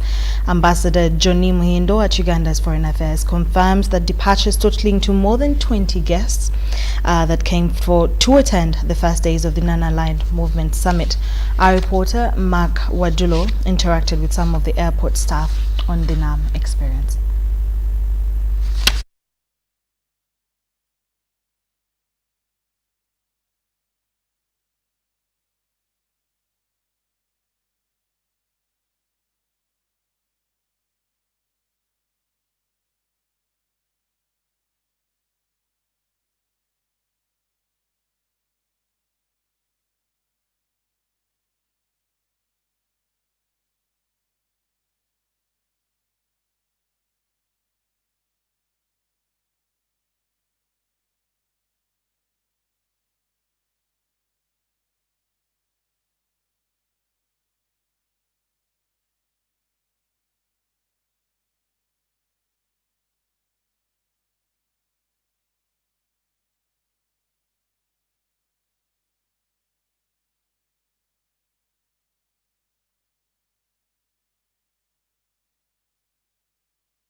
We're sorry about the technical glitch, but we'll keep you posted on that very story by Mark Wadulo. The introduction of Chinese classes on Uganda's syllabus is yielding results, as many of the Ugandan Chinese students alumni have been recruited to become Chinese language interpreters at the ongoing NAM and Group 77 plus China summits in Uganda. And as we hear in the following story, the Confucius Institute and Makerere University team says it is a great milestone in the Uganda-China relations. 为开设汉语的场汉语课程的学校和老师们提供了 The Confucius Institute at Makerere University has observed that Ugandans are scoring more employment with Chinese firms, especially those going through the Chinese language classes. You know, in the country, we are having 2 summits. The Non-Aligned Movement and the G77 plus China Summit. Now, you can imagine these summits. Those who know Chinese that are going to interpret for the delegates who are coming here, who are going to be paid per minute for their translation. Officiating at the retouring conference for the Ugandan 100 Chinese secondary school teachers, organized by the Makele Confucius Institute at Lian's Institute of Technology, Uganda's ambassador to China, Her Excellency Olive Woneha, is confident that the adoption of Chinese to Ugandan classes will enhance the volume of trade between the sister countries. Here today, we have quite a number of Chinese investors who are putting up factories, who are doing all sorts of businesses in our country. And if we have language is an emotional factor, you know. As soon as you speak the language, somebody connects easily with you when you are speaking his or her language. So teaching Chinese is fundamental actually. And the Director of Basic and Secondary Education, Dr. Ismaili Mulindwa, clarified that the issues affecting Chinese teachers are pedagogical and institutional, which need to be reviewed to promote Chinese lessons. So what we are doing here now, those teachers who are already trained teachers, we are trying to talk to people here to see how we can effectively deploy them to schools where they're going to be useful. Rather than training them here, then you put them in schools where there's no what? Chinese. The National Curriculum Development Center Manager for Secondary Education Curriculum, Sima Gilbert Gift, says that NCD is still at the springboard to see more innovations and improved training packages to Chinese language and culture. As we fill the gaps in the ecosystem, as we try to develop the textbooks that will not only look at the language but also integrate it with, there is someone who talked about comparative study, such that we have a comparative study of the Ugandan culture, the Chinese culture. The organizers of the symposium, Makere Confucius Institute, says the meeting was organized to retool the Chinese teachers to teach the Chinese lessons better. The exceptional performance of the Ugandan teachers and schools has seen our partners and funders agree that we were going to train 30 more teachers. With China taking over 20% of the world's population, learning Chinese is a matter of priority. Abdul Nasir Lubama and Douglas Setumba for UBC.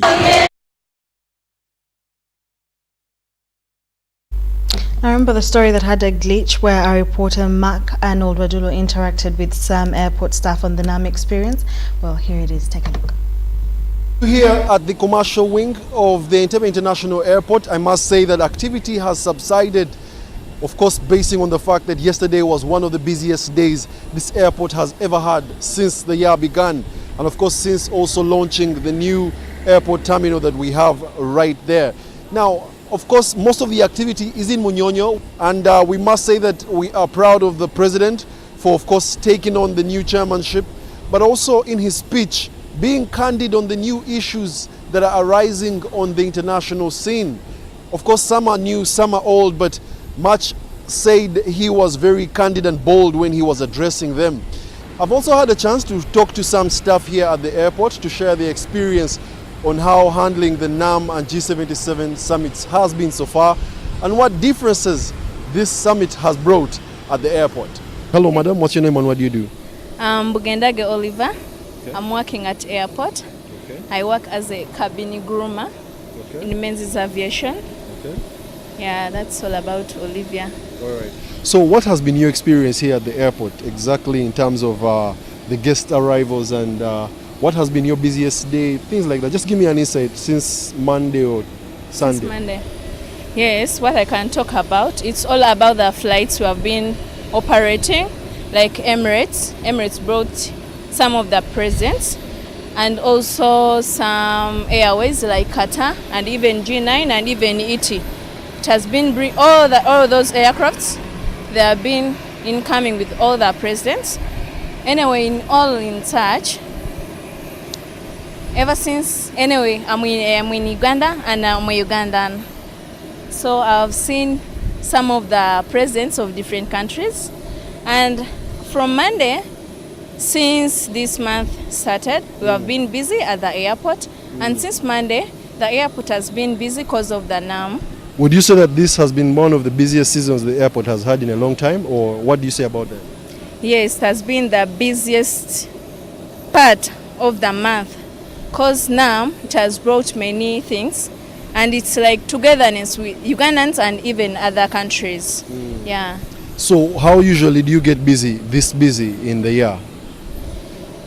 Mostly what I can say, it's all about NAM's summit, but in a year it depends. Sometimes if it's season, like festival season, we get busy, but NAM it is too much.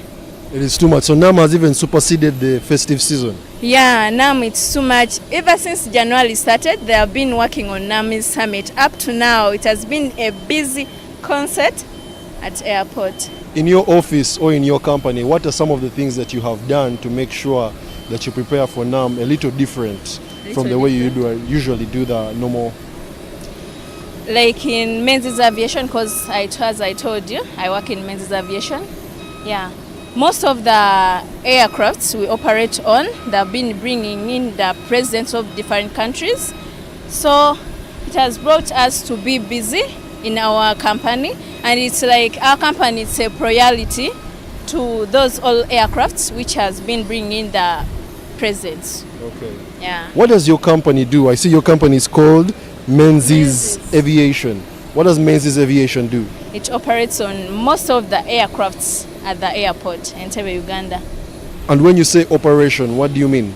Operation, it's like working on the aircrafts, the incoming flights and even the outgoing aircrafts. Like you bring in guests and take them out, or you do the technical work? What exactly do you do? Technical work, still we base on them, and even they bring the incoming passengers and even the outgoing. Okay. Yeah. All right. Thank you very much. Welcome. Thank you so much, Mark, for the updates. Makerere University is set to conduct research to establish the effect of salary increment and enhancement on the performance of secondary school teachers. The study is in the interest of the Ministry of Public Service, which is concerned that the increment of salaries of teachers has not translated into better performance. It is estimated that the execution of the job will cost about 128 million Ugandan shillings, which shall be obtained from Makerere University Research and Innovations Fund.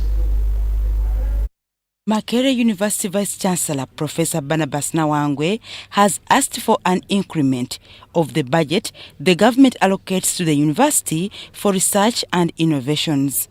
Nawangwe states that the addition onto the 30 billion shillings the university currently receives will enable more government institutions to have evidence-based research works delivered for them. I do believe that Uganda is not benefiting maximally from the potential that is at Makerere University.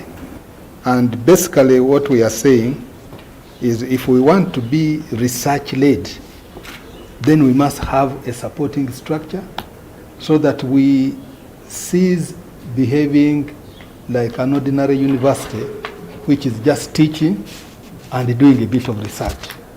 He was speaking at the signing of a memorandum of understanding with the Ministry of Public Service, which has tasked the university to research on the correlation between salary and performance. We are going to try and find out, does salary increment lead to performance, better performance by the staff whose salaries you are improving, productivity and performance?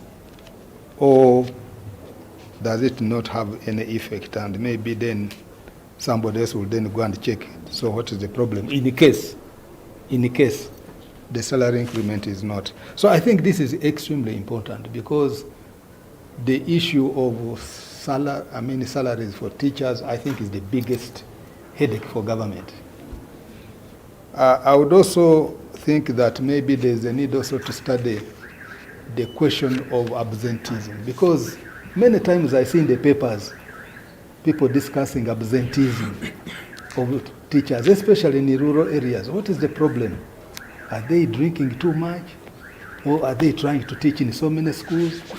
Or they just see that nobody is watching them and they go to do other things? The Ministry of Public Service is concerned that the increment in teachers' salaries has not yet yielded into better performance. I believe this would not have come at a more opportune time than this, when we are running the public sector transformation program, where we are looking at different initiatives that can move us to the next level of service delivery. So this is sincerely appreciated, and we believe it will ably inform government about the effect of pay enhancement and its effect on productivity in secondary schools.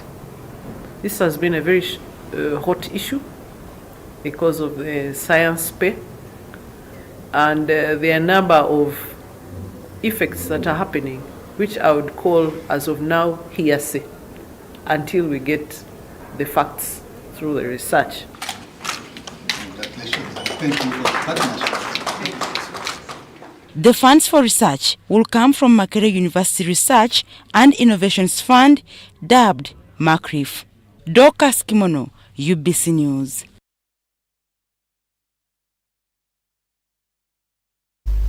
In more news, Minister for Works and Transport General Katumba Wamala urges parents not to disown children with disabilities. He was speaking at the Rotary Club of Kampala, Sese Island's handover ceremony, where wheelchairs and other items were provided to support children of Chideka Home of Children with Special Needs. Disabilities face marginalization and exploitation, yet are the most vulnerable part of society. Rotarian Katumba Wamala emphasizes the importance of treating them like any other children. From the talks which we got from the leadership of the school and also the local leaders, some parents bring those children and abandon them. They treat it like a curse. It's not a curse. If that's the child God has given you, that's the child God has given you. And you may never know what the future holds for him.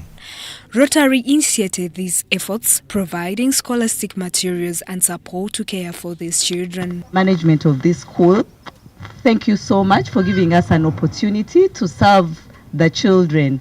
And to the 7x7 presidents, we cannot thank you enough for this collaboration, for the work. Generally, there's a lot of work that goes behind, and the kids are comfortable.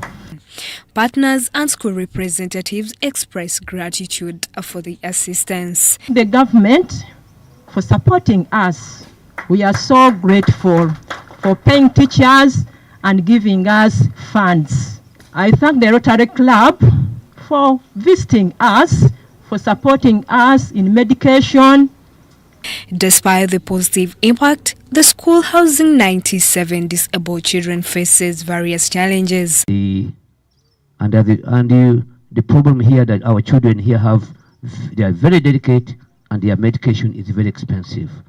Anytime they fall sick, they need to go to Mulago, some in Mutabika, that's where their medicine is. Parents like Kagonda Andrew share the emotional pain and difficulties associated with raising a disabled child. Bazadde bannange abali eyo bonna bw'obanga olina omwana aliko obulemu obufaanaganako nga bano abaffe tomutta tokola ki kubanga wabaawo bwe tuluuza n'ogaa naye Mukama singa oba omugyawo. This Rotary initiative also extended to St. Lillian School for the disabled and others, emphasizing that all children are the same.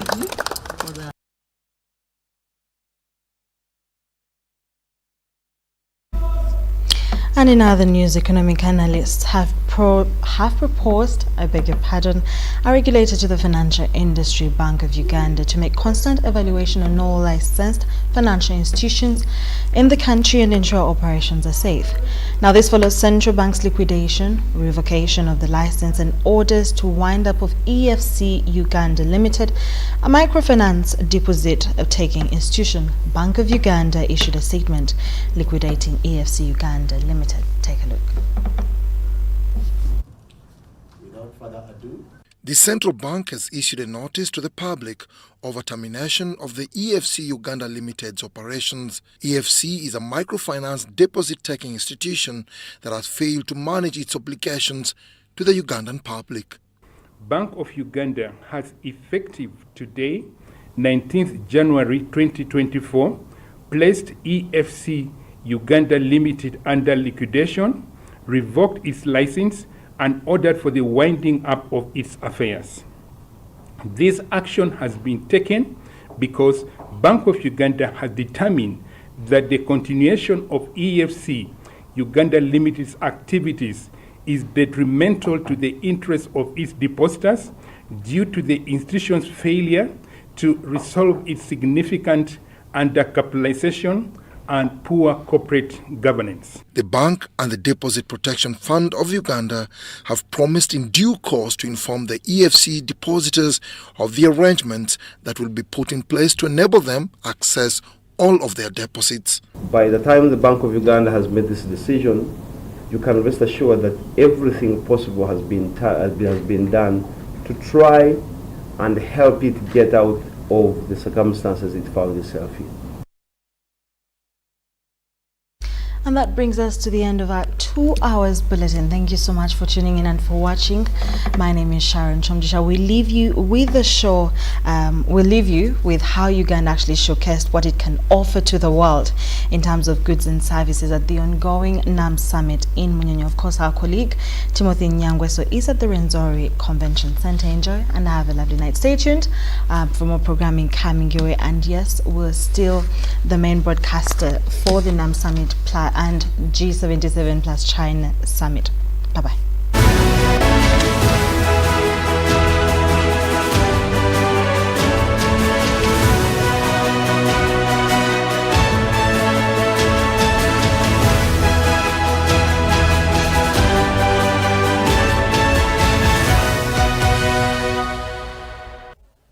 Thank you very much, Chirabo, and thank you very much for keeping it here at UBC, especially with this NAM edition. Only in Uganda is where you find a bowl made with fiber here, and also at the exhibition that is happening here in Munyonyo. We're down this side at the extreme end to show you exactly what the exhibitors have for us down here. You can look around me and see exactly what is there, from sandals to fiber bowls to bracelets to openers and a lot of fashion. I'll also be bringing you some food stuff. Different things that you didn't expect can be made from the fabric or the food that we have in this country that can be added value to. You can look at table mats, their bags, fabric that is being made here. In case you were younger and you're looking for what to do with your child there, we have something that you can put over their beds that can dangle. It's really a hot season, and in case you need one of these caps, they can be able to help you. We have mats, what we call wibbo here, and a lot of them here, bags, a lot of things. If you go to the extreme end there, you'll see some that look almost like chandeliers, but these are Ugandan made, and you can be able to use them in your rooms to be able to shed the light or keep the warm light inside so that your rooms look elegant, even as some of the things you see here. We have also things like giraffes here, a lot of animals also. I have a buffalo that I am holding right here, in case you've never seen one or gone to any of the national parks. This is one that can be able to exhibit in your house. So please come down here and be able to see what is happening in Munyonyo. This is a very beautiful buffalo. I'll keep it here until we get it done there. Also some wire mesh that is made from, they use it to make cars, aeroplanes. You know, if you're looking for things for kids to play with, that's very nice to have. Dolls, Ugandan dolls that are also here. You can be able to look at some of these Ugandan dolls. We have also placards that you can take as souvenirs. They're also here. Beads that make necklaces. People that are doing wonderful things. I'll be bringing you juice that is made from something that I'm not really sure about. I'll test it and be able to tell you how good it is. But it's all happening down here in Munyonyo. So let me get to some of the exhibitors so that you can be able to have some conversation with them here. I have Serene, who is here with me. She can be able to come and we have a conversation about some of the things that are here. Serene, how are you? And it's good to finally meet you. Thank you so much. First and foremost, I like your sweater. It's like the whole flag here. Black, yellow, red. I'm patriotic about the country. I also see the earrings are also patriotic about the country. Absolutely. So, we have guests that are up there, and I see you're holding something. What is it you're holding? It has the whole African map. Why are you holding this, and what is interesting about it? Well, this is a map of Africa that is made out of bottle tops and kitengi offcuts. Well, I do run a social enterprise that empowers women and youth to produce authentic Ugandan products, but again, to also conserve the environment. So after all these things that are done here using kitengi, the offcuts, the women sit down and then make beautiful products out of this, and one of them is... Wow. How long have you been in the fashion and design business, and why fashion and design? Well, I've been in this business for 3 years, I should say, since COVID-19. However, I was born into fashion because my mother is a fashion teacher. Why am I doing this business? When COVID-19 hit, I realized that there was a need for us to empower the local artisans, and one of the ways that I did that was through an e-commerce store that promotes the authentic Ugandan made products, that is trillionlooks.store. So that is how I've been running this store, and also coming to such exhibitions to exhibit the different products that the women make, and also people can buy them and then feel how authentic they are as souvenirs, and then remember the country as well as they empower these women economically. And I saw you're following the advice from the minister to smile, so please keep smiling. Let me ask, I see... We'll get to that in a short while. I see this is bottle tops and offcuts. What else do you do, and do you do things for men too? Yes, we are a fashion brand. So we work with different local designers, and some of the brand names include Nasimbwa, Ndagire, Zuba bags, Mugabe hats. So if you would go to my store, maybe you could look at some of the things that the women and men and youth make. Yes. So I'm going to come to your stall after we're done with some of these interviews for them to be able to see. Why would a delegate buy something from you? What is it that is so special? What is the connotation behind some of the designs and the fabrics you have? Well, authenticity. Most of the products that we sell, Kitengi fashion products, we pre-wash these products such that we remove the pre-coloring, and then also to avoid cringing of these products. So all our products are pre-washed. You will get a product and you will wear it forever, and the authenticity is it's 100% cotton, so there is nothing like spoiling the environment in the products that we sell. Lastly, if I came down as a delegate, would you fit and tailor something for me to live with in the next few days? Absolutely, and we would also use Posta Uganda to ship your products. Wonderful. Thank you very much. Thank you for talking to us there. Serene there, and we're going to go to her stall in a short while to be able to see what she's doing there. She's told you she's doing everything from fabric from Uganda here. She makes it from men to ladies, anything you desire, from the hats to the fabric. Either you want a shirt, a trouser, shorts, or even sandals, she will be able to make it. And it's authentic, it is cotton, and she ensures that you can receive it even when you leave and leave your addresses here. Let me get some of the other feedback from some of the exhibitors that are here. And I'm going to be joined by Diana Nsereko to be able to discuss some of the things she's doing. Hey, Diana, good afternoon, and it's good to see you. Good afternoon, good to see you, Timothy. So I knew matoke as a bunch. Why do you carry a box? Yes, now this is the only country in the world where we have green banana flour, and we have managed to innovate and add value to it, producing flour, gluten-free flour. So we have a product called toke, as you see this box here. The green bananas that are largely found here in Uganda, which is a staple food for most Ugandans. We have now innovated it, and we're able to make different types of flour. Do I get the same feeling? Because some of our guests were down eating lunch, and the cuisine was really Ugandan. Do I get to feel the same texture as the matoke that is down there, or this is something that is really refined that I don't get the same text? Yeah, so you do. So this particular one, this particular box, this one here is used for baking. So if you're looking for flour that could help you produce gluten-free products, just like what you would, then we also have, let me show you this one.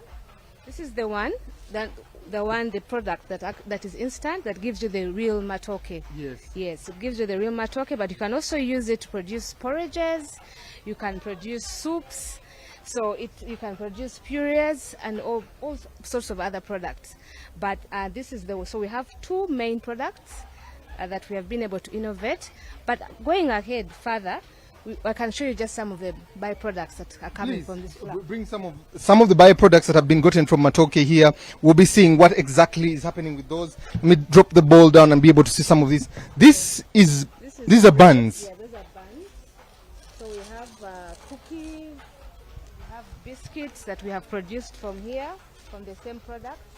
We have all types of cakes. So these are just to show you that you can just innovate with using our flour, and you're able to produce different products. And these particular products, first of all, they have the health benefits is that they are gluten-free and they are high in starch, starch resistant. So these products here, what we have, you could come down to our stall today and we'll be able to take you through what we produce. At the moment now, we're also looking for off-takers in different countries. We're looking to export this particular flour because we know there's a demand for healthy alternatives to wheat, and we have them here. So I'll be grateful to see, I'll be looking forward to anyone who come down at the store and show them further what we can do with the products that we have from Toke. And I see this is value addition from the matoke, the green matoke we have here. Generally, we produce in masses, and now you're adding value to it to be able to find market for it there. One of the things that I think has caught me is the health benefit to it. We can make anything using the flour. We can make porridge and the matoke there. Well done, well done. Why would the delegate come to you, and can you supply in mass? Oh yes, our factory right now is best. We have a huge factory. We're able to produce over 60,000 tons per month of this particular flour. So we are able to meet any demand that a delegate, anyone would be interested in taking this particular product. So they will be, and we also have the certifications. We have the ISO. We're working with all that. So you're able to take a very good product, a good high quality product, and you will get a consistent supply of it. So when they come down, they can be able to sample some of these products, especially the cookies. Yes. Oh yes, and they're very delicious. So they'll be able to notice the difference between a product that does not have matoke flour and one that does.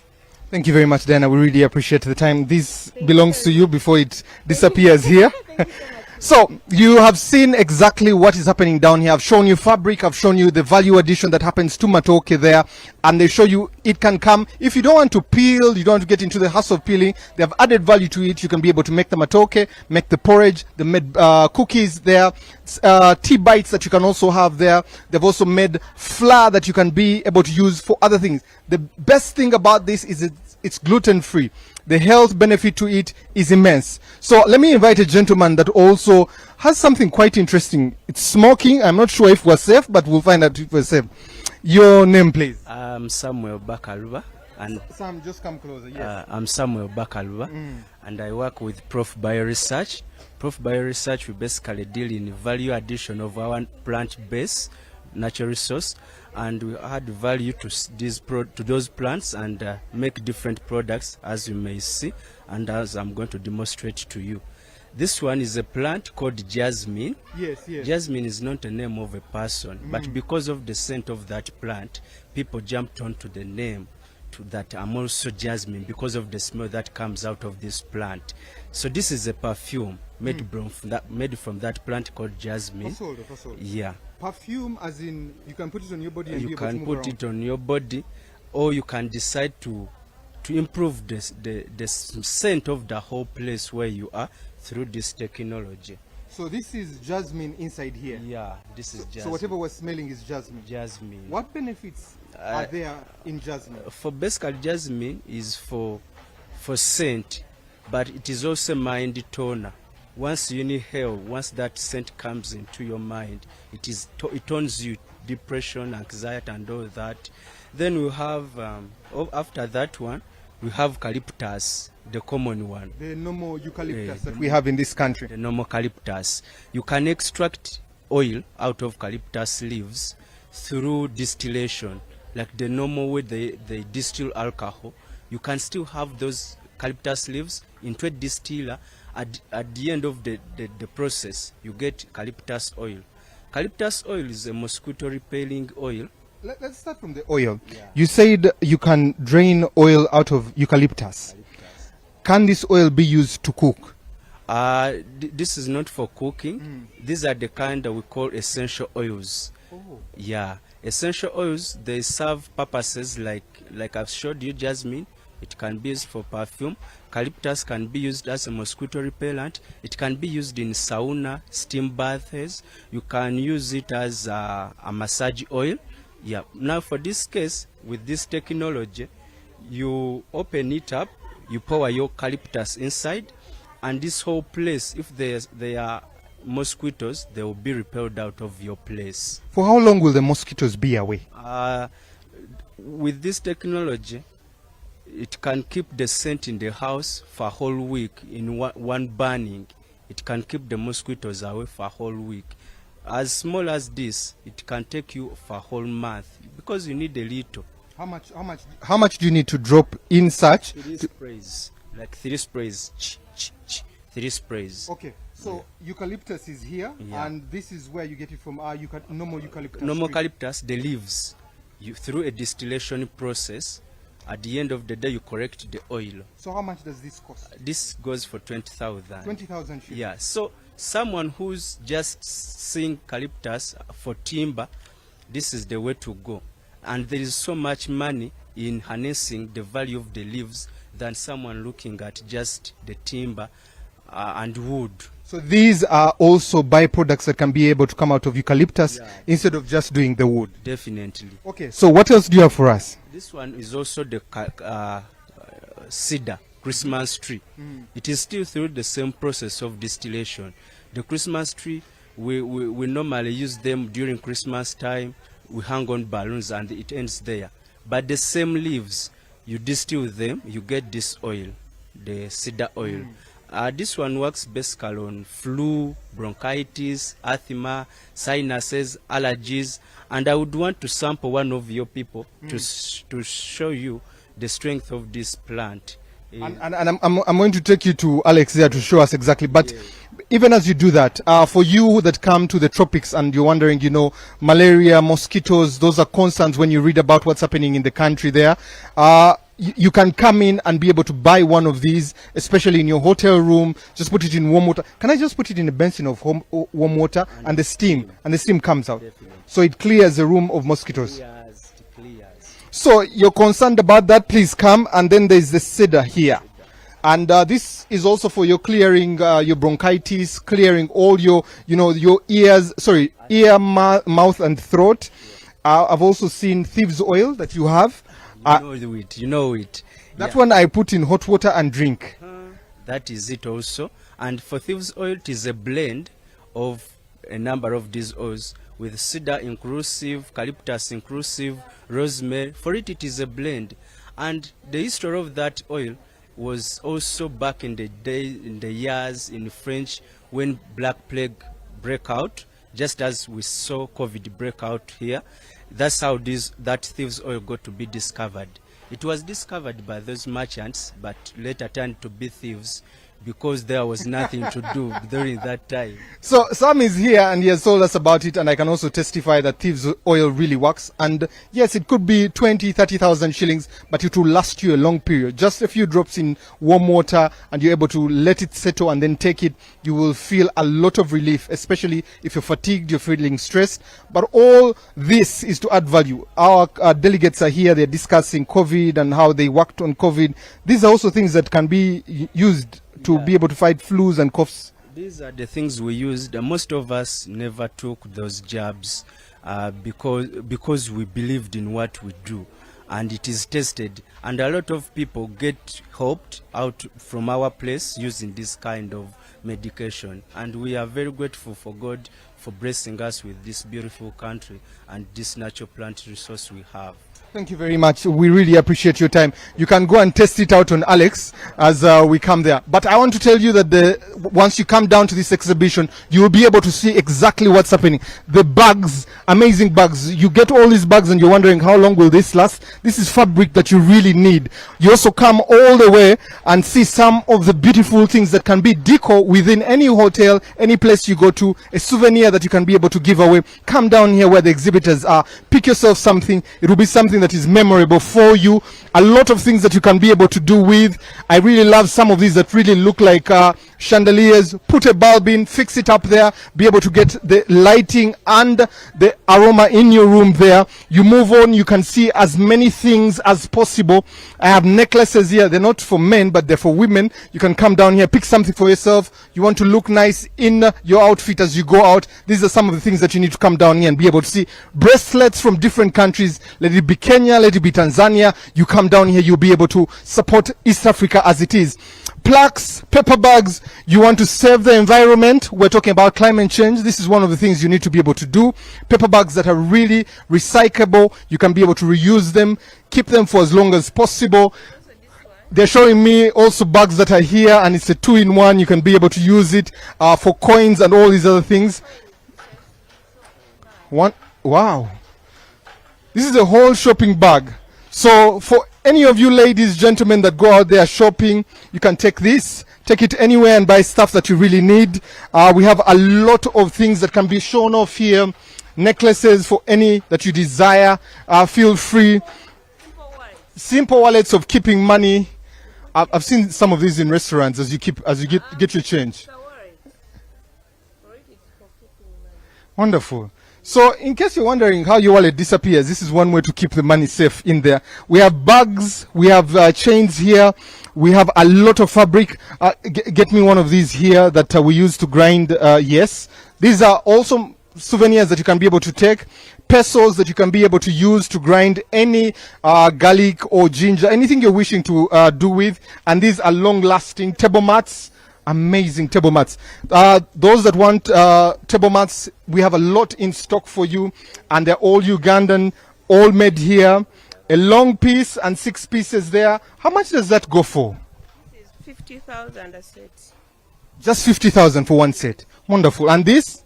This is 50 still. And these two? Yes. Each is 10,000 shillings. Come down here and get yourself something that is a souvenir. We have bracelets that are here for men. The gentleman could say we're leaving them out, but we have a lot of bracelets that are for men that are here. Come down, get yourself something. The ladies, accessories that you can put on even as you wear anything to your offices as you move on there. Come down and see our exhibitors and see what they're making out of these things. We also have the silverback. He came.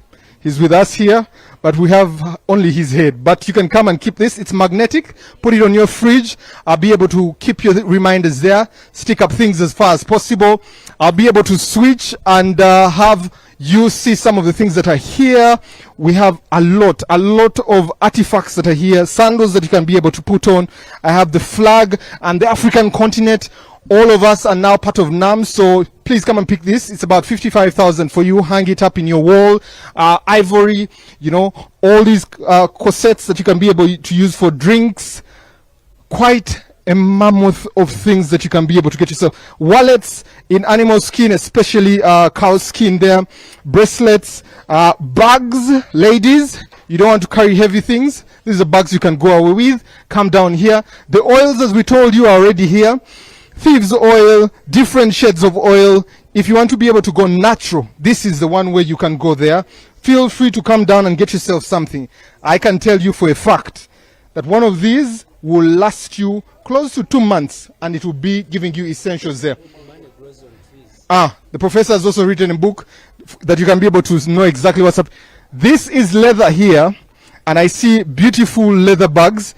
May I? Okay, thank you very much. This I love so much. You want to put it in your house and be able to see what happens with it. It adds value to it, and it's exquisite because it's completely different from the carpets you get elsewhere. And now I come to the bags, the leather bags that are made from here. All this is made here. This is Ankole cow's skin, and gold. Wow. So, good afternoon. How are you? Good afternoon, sir. So all this is made from skin? Yes, all this is leather from cow hides and goat and sheep skin. This one is a leather bag made here from Kaumutanale, Uganda. The leather is made in Kaumutanale, Uganda. We receive the low hides from our slaughterhouses in Uganda. Yes.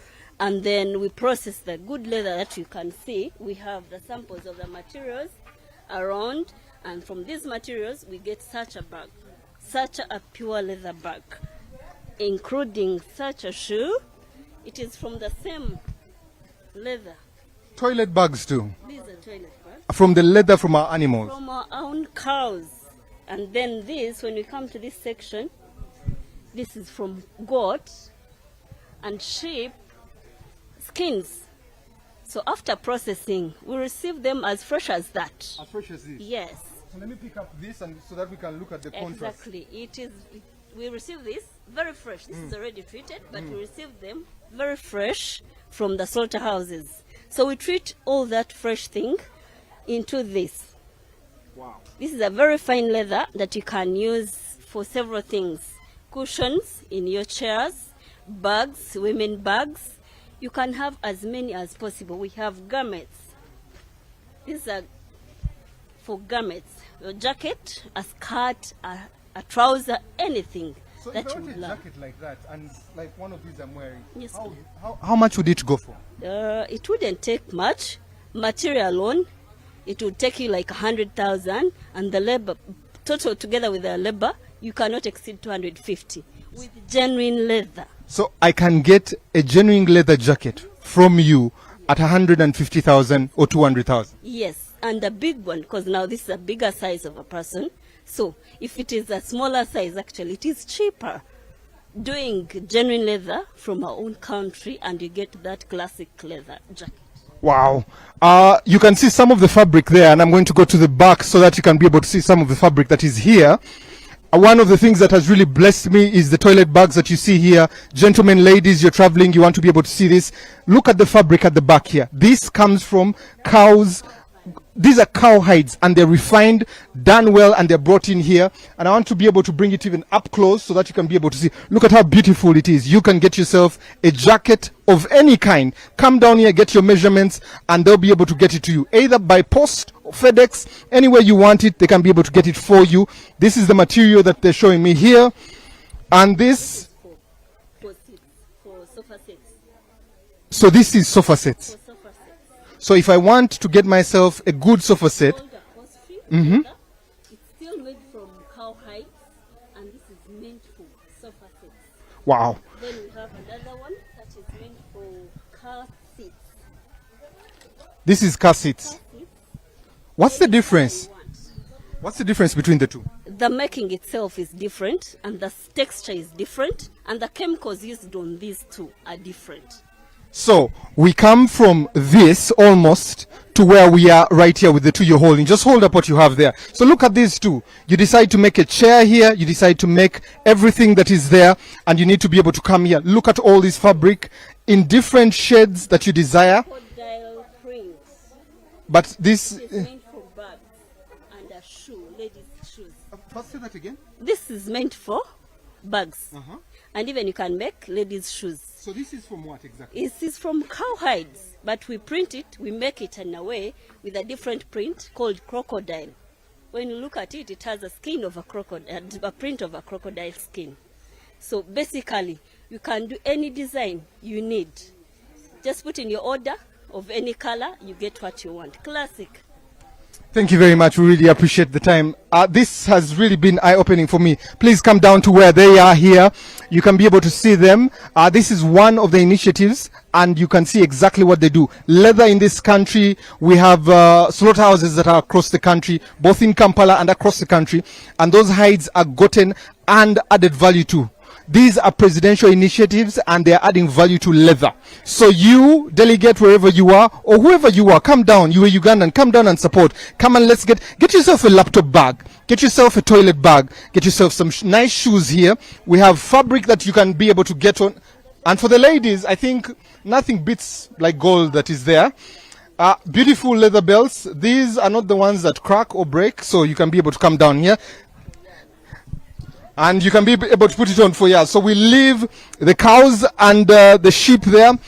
We move on to where we're going here. I see hair. I see ivory. It's not ivory. So this is the Ankole cow's horns. The famous Ankole cow horn, where the world claims the best horn comes from Ankole, where I come from, our country. Yes, we have this. I feel like I am very rich already. So this is all from the Ankole cow. Yes. How do you do this? How do you do this? We get the raw horn, prepare it, make sure that we get you what you want. Anything you ask, we can make it for you. From the horn of the Ankole cow? Yes, from the horn of Ankole cow. How do you keep the supply? Because there are not that many. and you need to make as many products. If a delegate came here and said, I want a ton of products in this size, can you be able to make it?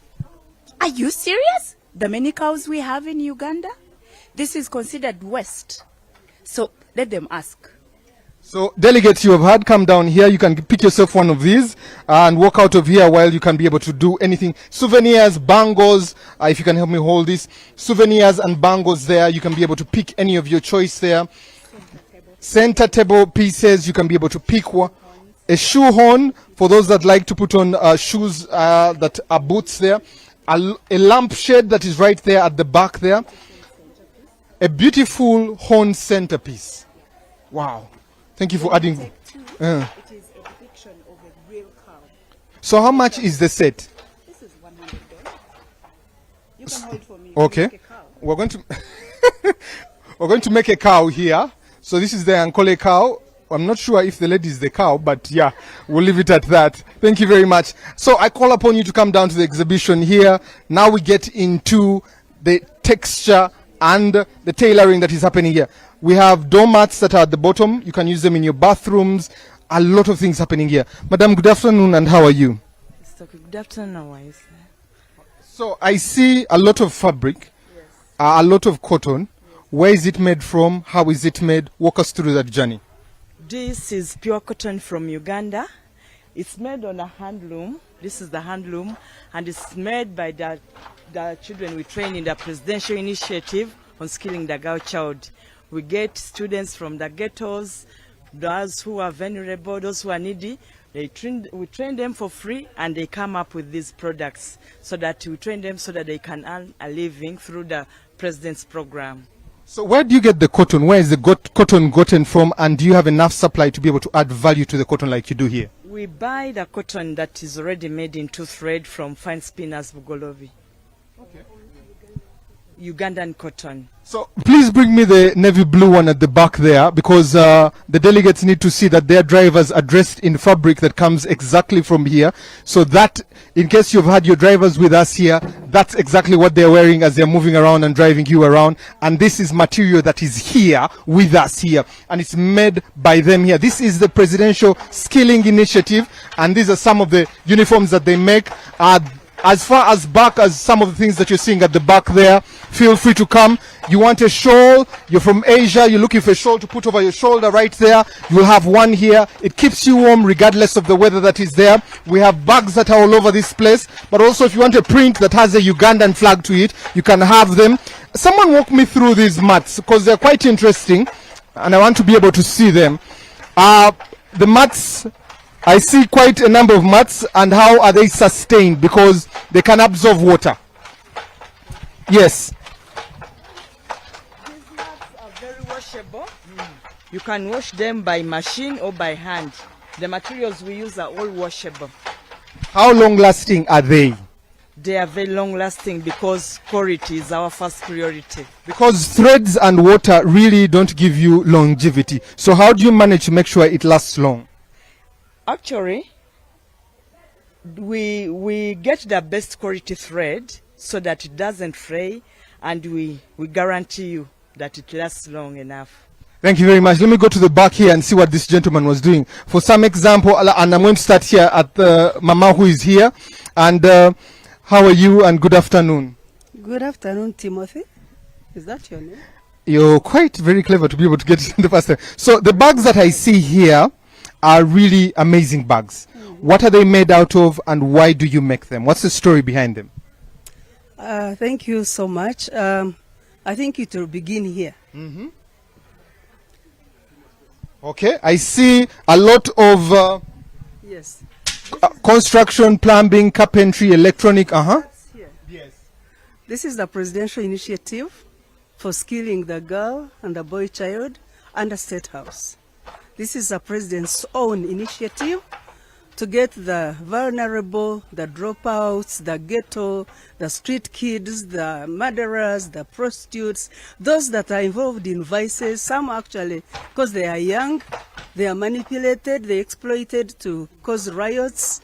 So he has initiated this skilling to cater for them, and he trains them. We bring them, we call them in, They come, train for 6 months, and we have 9 centers in Kampala. This is in Kampala, but also it stretches to up country, where we have regional hubs, industrial hubs, and we train in all this. We have construction, plumbing, carpentry and joinery, electronics, electric installations, tailoring, hairdressing, bakery, confectionaries and catering, weaving, which we are looking at here. We have shoemaking, leather design, we have knitting of the cushions you are asking and the mats. We have metal fabrications, motor mechanics, and then we have a production unit, which right now is here. That is the presidential, that is a production. We are deploying the skill we have trained. They train for 6 months, and all that you see here,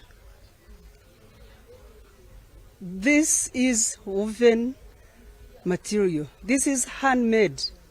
It is all our cotton, which enhances and promotes even the growth of cotton, and our cotton is the best, if you have to ask. So now in this, that the president keeps talking about the value addition, which is processing from raw to a product.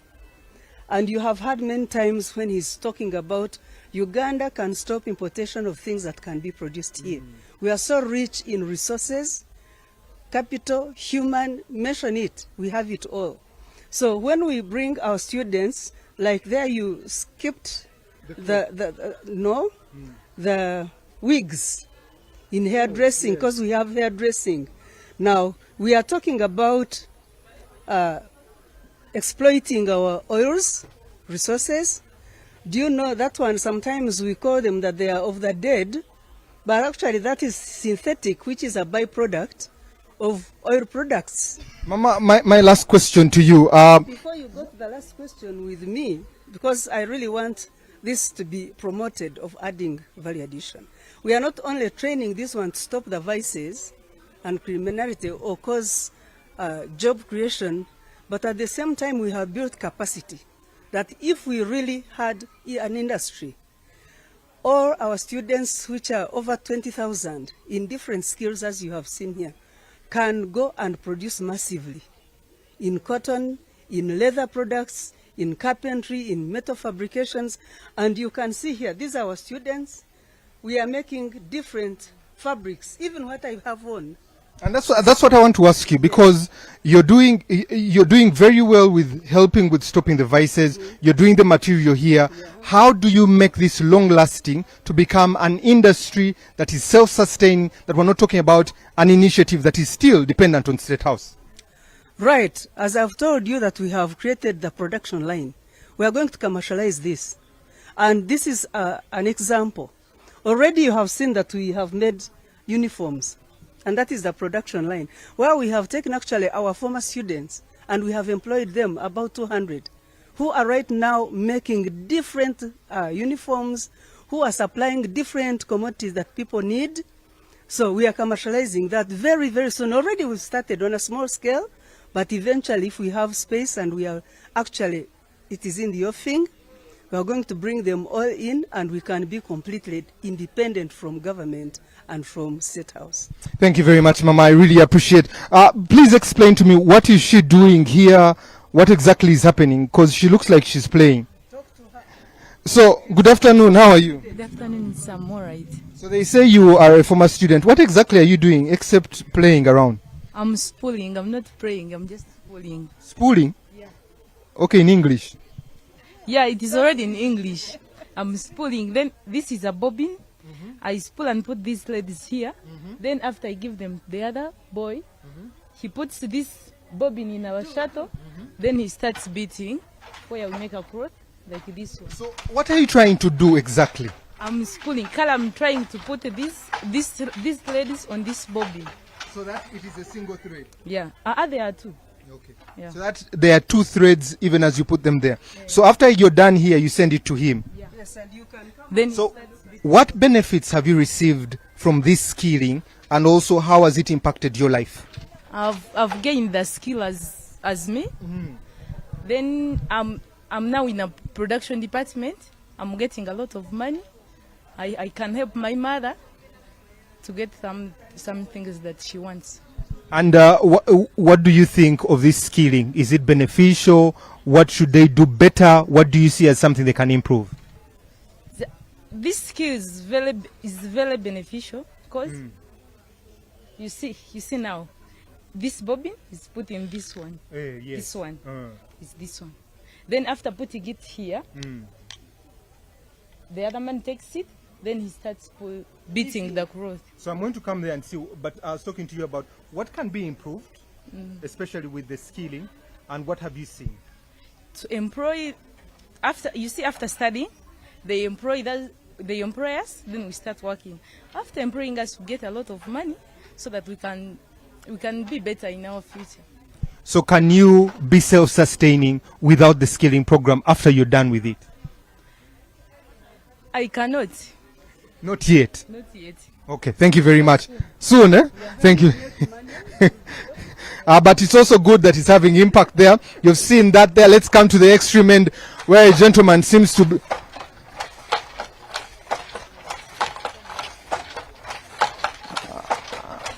I'm hoping we can be able to get exactly something keeps moving. So what exactly are you doing? What is happening? I see this thread is the same thread there. Right, yeah. So what exactly are you doing?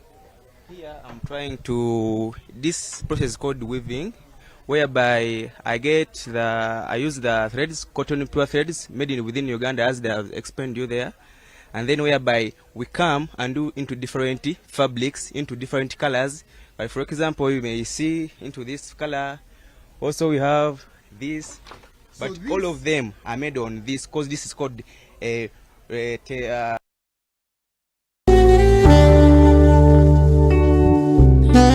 Bus Industries, Namamve, the manufacturers of buses for transporters, schools, tour operators, and special purpose vans and any customized vehicle. Metu Bus Industries offers a range of buses known for safety, comfort, and reliability. Depending on your needs, a bus can simply be a point A to point B people mover with just seats, or a special design that includes power outlet, Wi-Fi, television, refreshment center, and any other specification. Buy your buses from Metu and support industrialization of Uganda. Contact us on 0788 118586 or 0782 030303. Email us metuafricabus@gmail.com. Visit our website www.metubusafrica.com.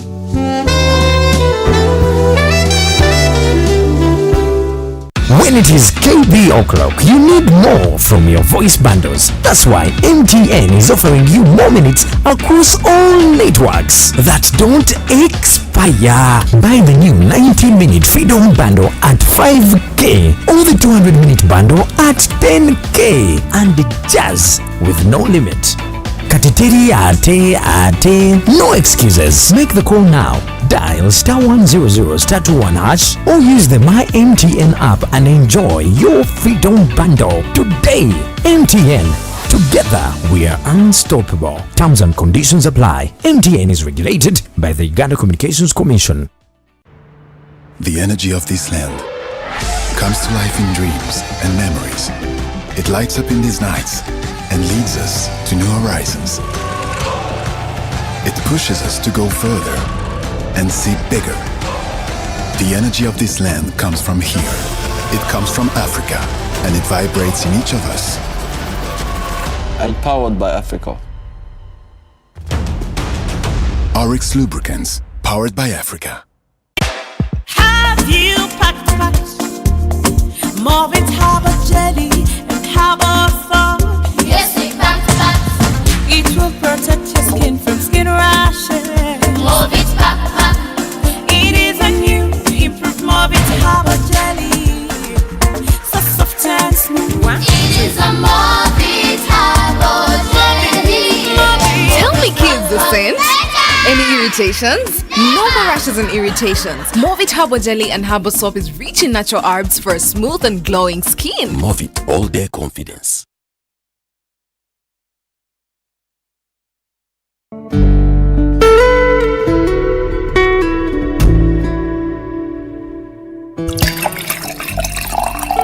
Start the new year in style with a variety of wine products from K Roma Uganda Limited.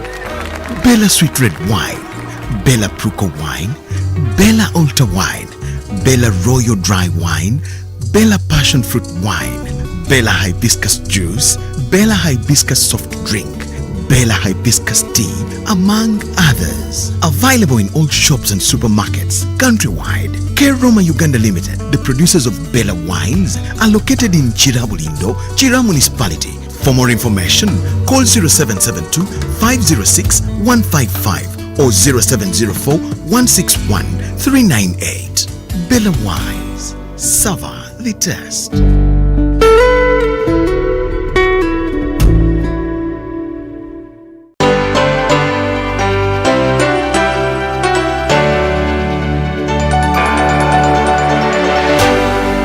UBC, inspiring Uganda.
freak himself, DJ Santos. Follow me on Facebook, Twitter, Instagram, and YouTube at DJ Santos the 256. Oh. Now,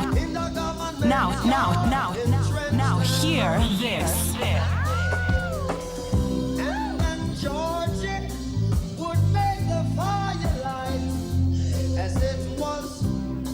Love would burning through the night.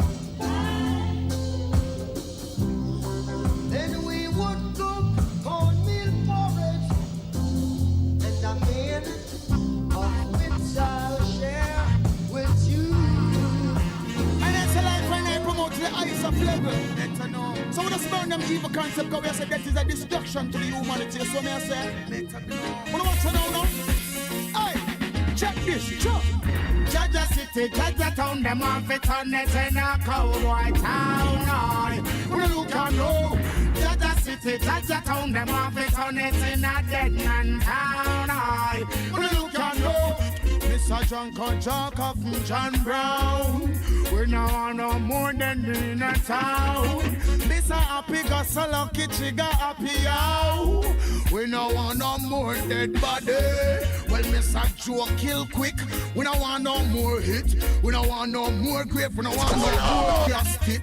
Well, life we promote, which is righteousness. So don't get a lick. We don't look and know. Jaja City, Jaja Town, them have it on it in a cold white town. Aye, we don't look and know. Bloody city, bloody town, what on it in a rude boy town. Aye, we don't look and know. Them a tell me how them call. Big 45 we shoot out them brother mole.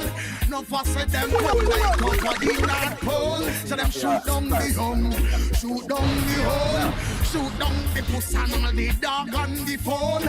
Every weekend them take a next payroll. Out a man pocket them shoot out bill fall. This Marcus Gavin no feather figure roll. Look at now, Jaja City, Jaja Town, them have it on it in a cowboy town. Aye, look at now, Jaja City, Jaja Town, them have it on it in a dead man town. Aye, them think them reach the ultimate, yo, but them no reach nowhere yet. Aye, them get caught in the internet. Of society, I tell me them a intellect, them promote too much debt. Look at now, Jaja City, Jaja Town, them a turn it in a bad man town. Aye, look at now, Jaja City, Jaja Town, them have it on it in a cowboy town. Aye, Marcus Garvey say 10 miles out of the city. Aye, it a go get too shitty. One is Satan and me go one is Smithy. One all the shot.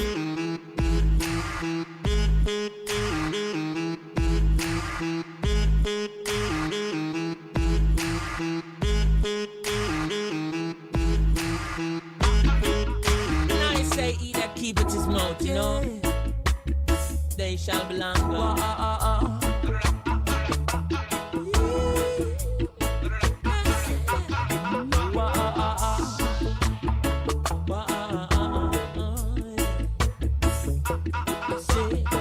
I never ask you, nothing when you tell me. I beg you daily to cease and still you keep talking.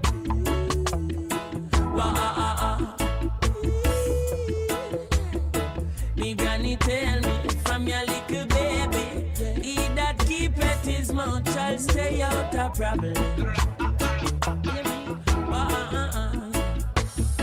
It seems like he was carrying jail, so I ain't carrying on. Same out that chatter with me will chatter of me, murder rap big informer. Oh Jay.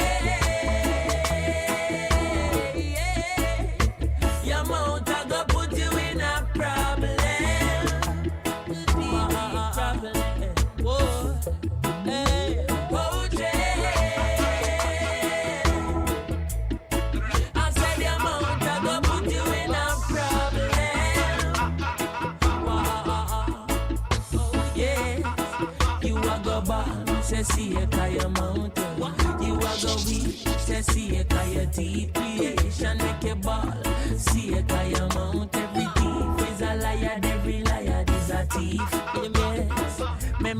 tell me Teflon hate me. So what? Then you tell Teflon can excite him like a dose of poison. Don't believe you, you're wicked.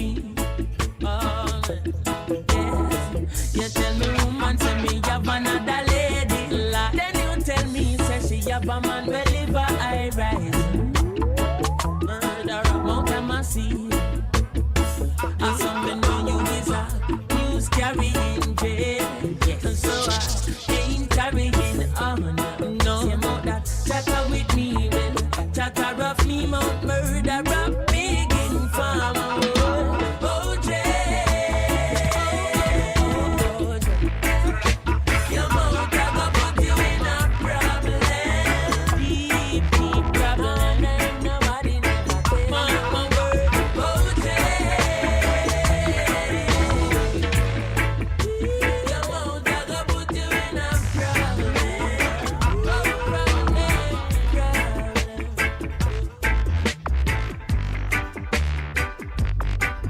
It's a pity you already have a wife, and me don't have a man in my life.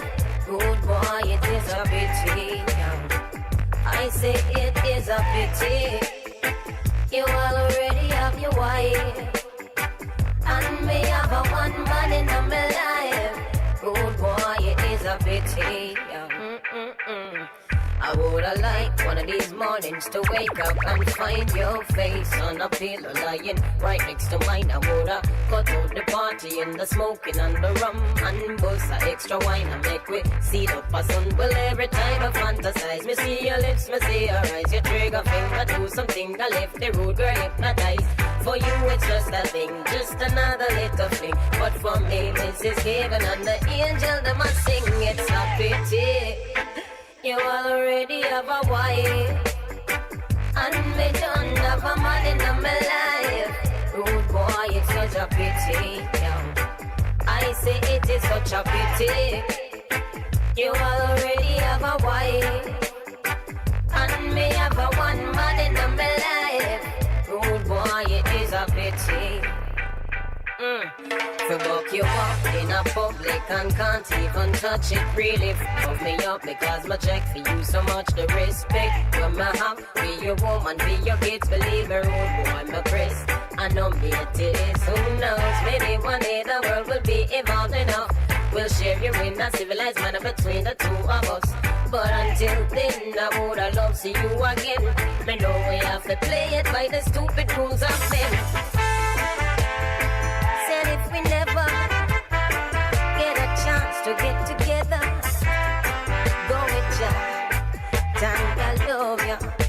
I'ma say, so meet me around the corner, avoid Mitzi and Lana. You know them, I do what they biggest informer. I'm not starting for sex, no, not ball on next, no. But the way how you flex really pique my interest, yo. The you are people see, I know the you are me loving, and the you are there with me go much deeper than skin. I don't know exactly what it is you're feeling, but I wish this was a permanent thing, yo.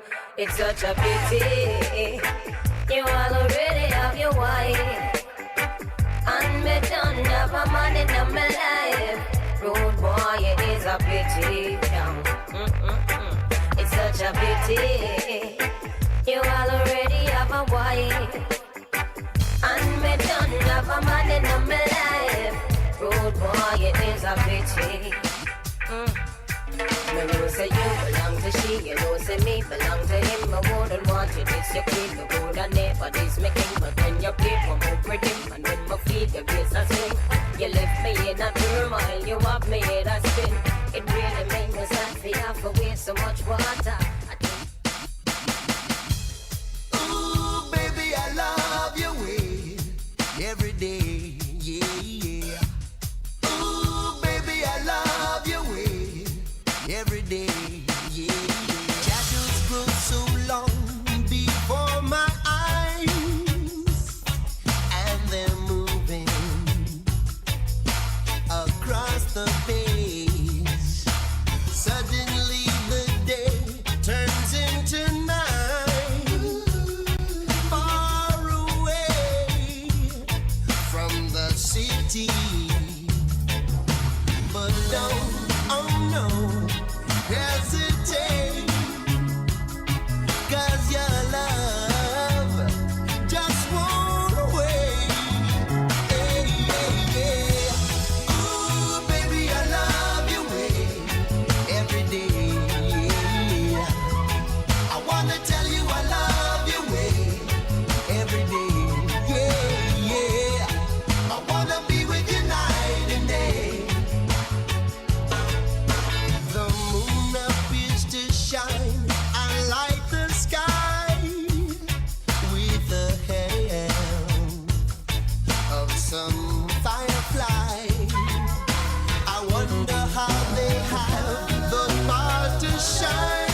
stuck in islands in the sun.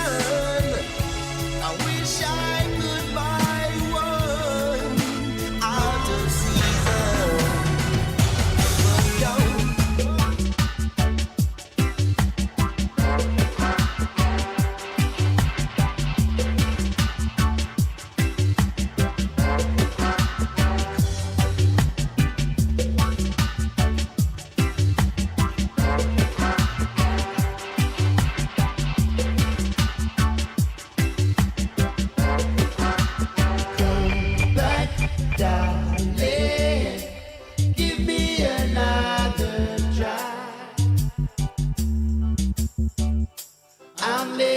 Satisfied.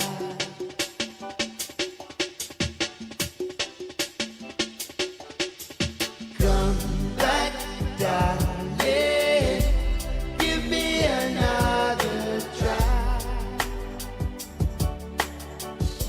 I'll make you satisfied.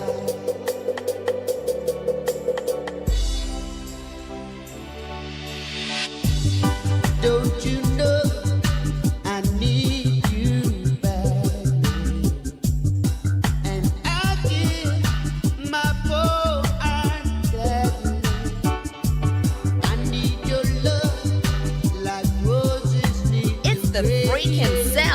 DJ Santos. Follow me on Facebook, Twitter, Instagram, and YouTube at DJ Santos the 256.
Car and smoking cigar, you don't care at all.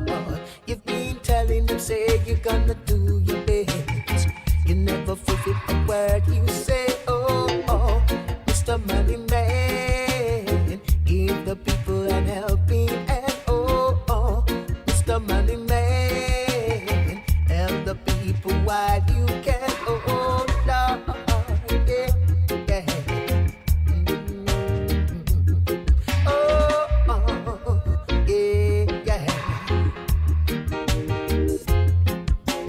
Life in the ghetto is not easy. The people need an helping hand.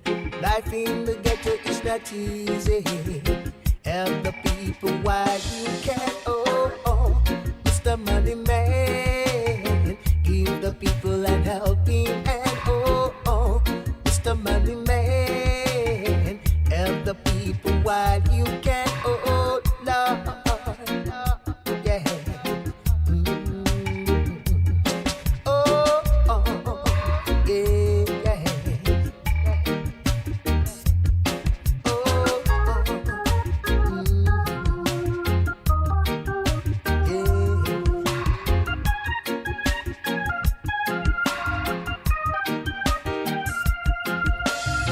driving in your car and smoking cigar. You don't care at all. You've been telling them, say you're gonna do your best.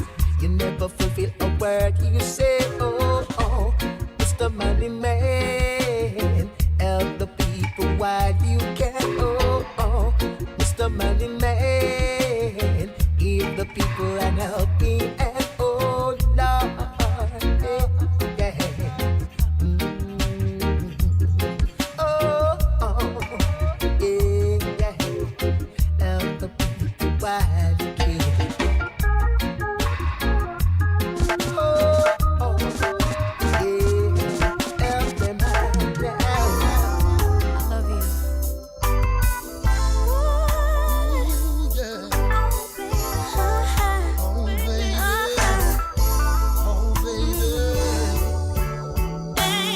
Cause when a man love a woman and a woman love a man, a judge a blessing. When I love you and you love me, I got a blessing. Cause when a boy love a girl and a girl love a boy, a judge a blessing. Like I love you and you love me, I got a blessing. Well, it is a must, loving you, my dear, it's my life priority. Just bless me with your smile, I love your simplicity. I'm dreaming of tomorrow for me and you. I'll make you my reality, girl. I will be the woman to satisfy your need. You can count on me through thick and thin, supporting you do everything. Cause when a man love a woman and a woman love a man, a judge a blessing. Oh, like I love you and you love me, I got a blessing.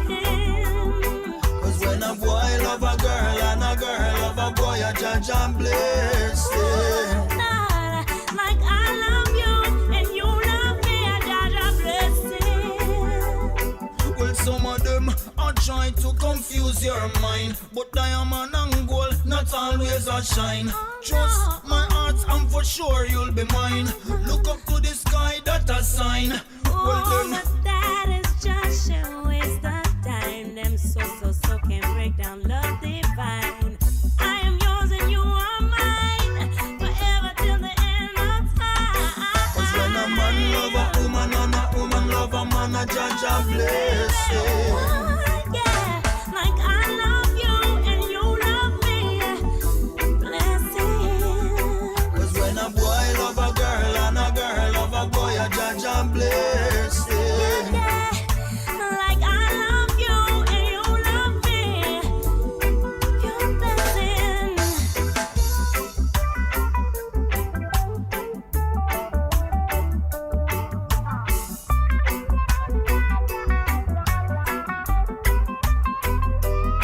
We come from far, but we still have many miles in front of we.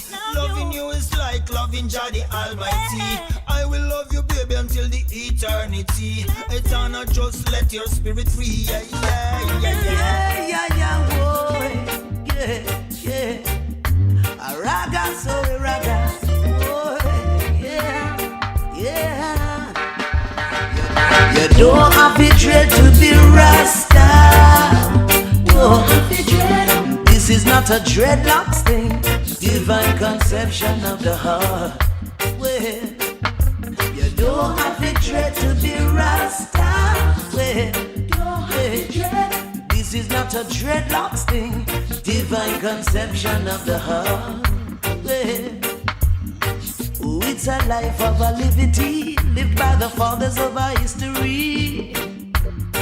Uphold the anciency and prophecy, trust in the power of the Trinity. Yeah, got to believe in His majesty. Oh yes, His life.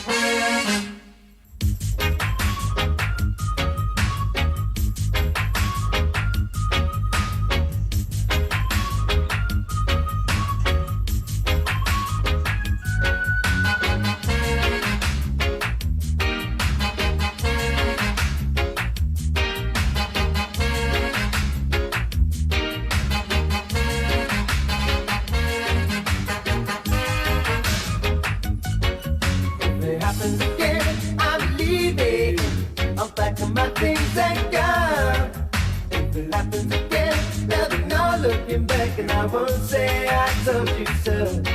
I won't say I told you so. You did what you were told and you took the string. We left out in the cold, got yourself to blame. But believe me, if it happens again, I'm leaving. If it stays the same, I'm gone. When you're stabbed in the back and the salt in the wind, then it's time to move along.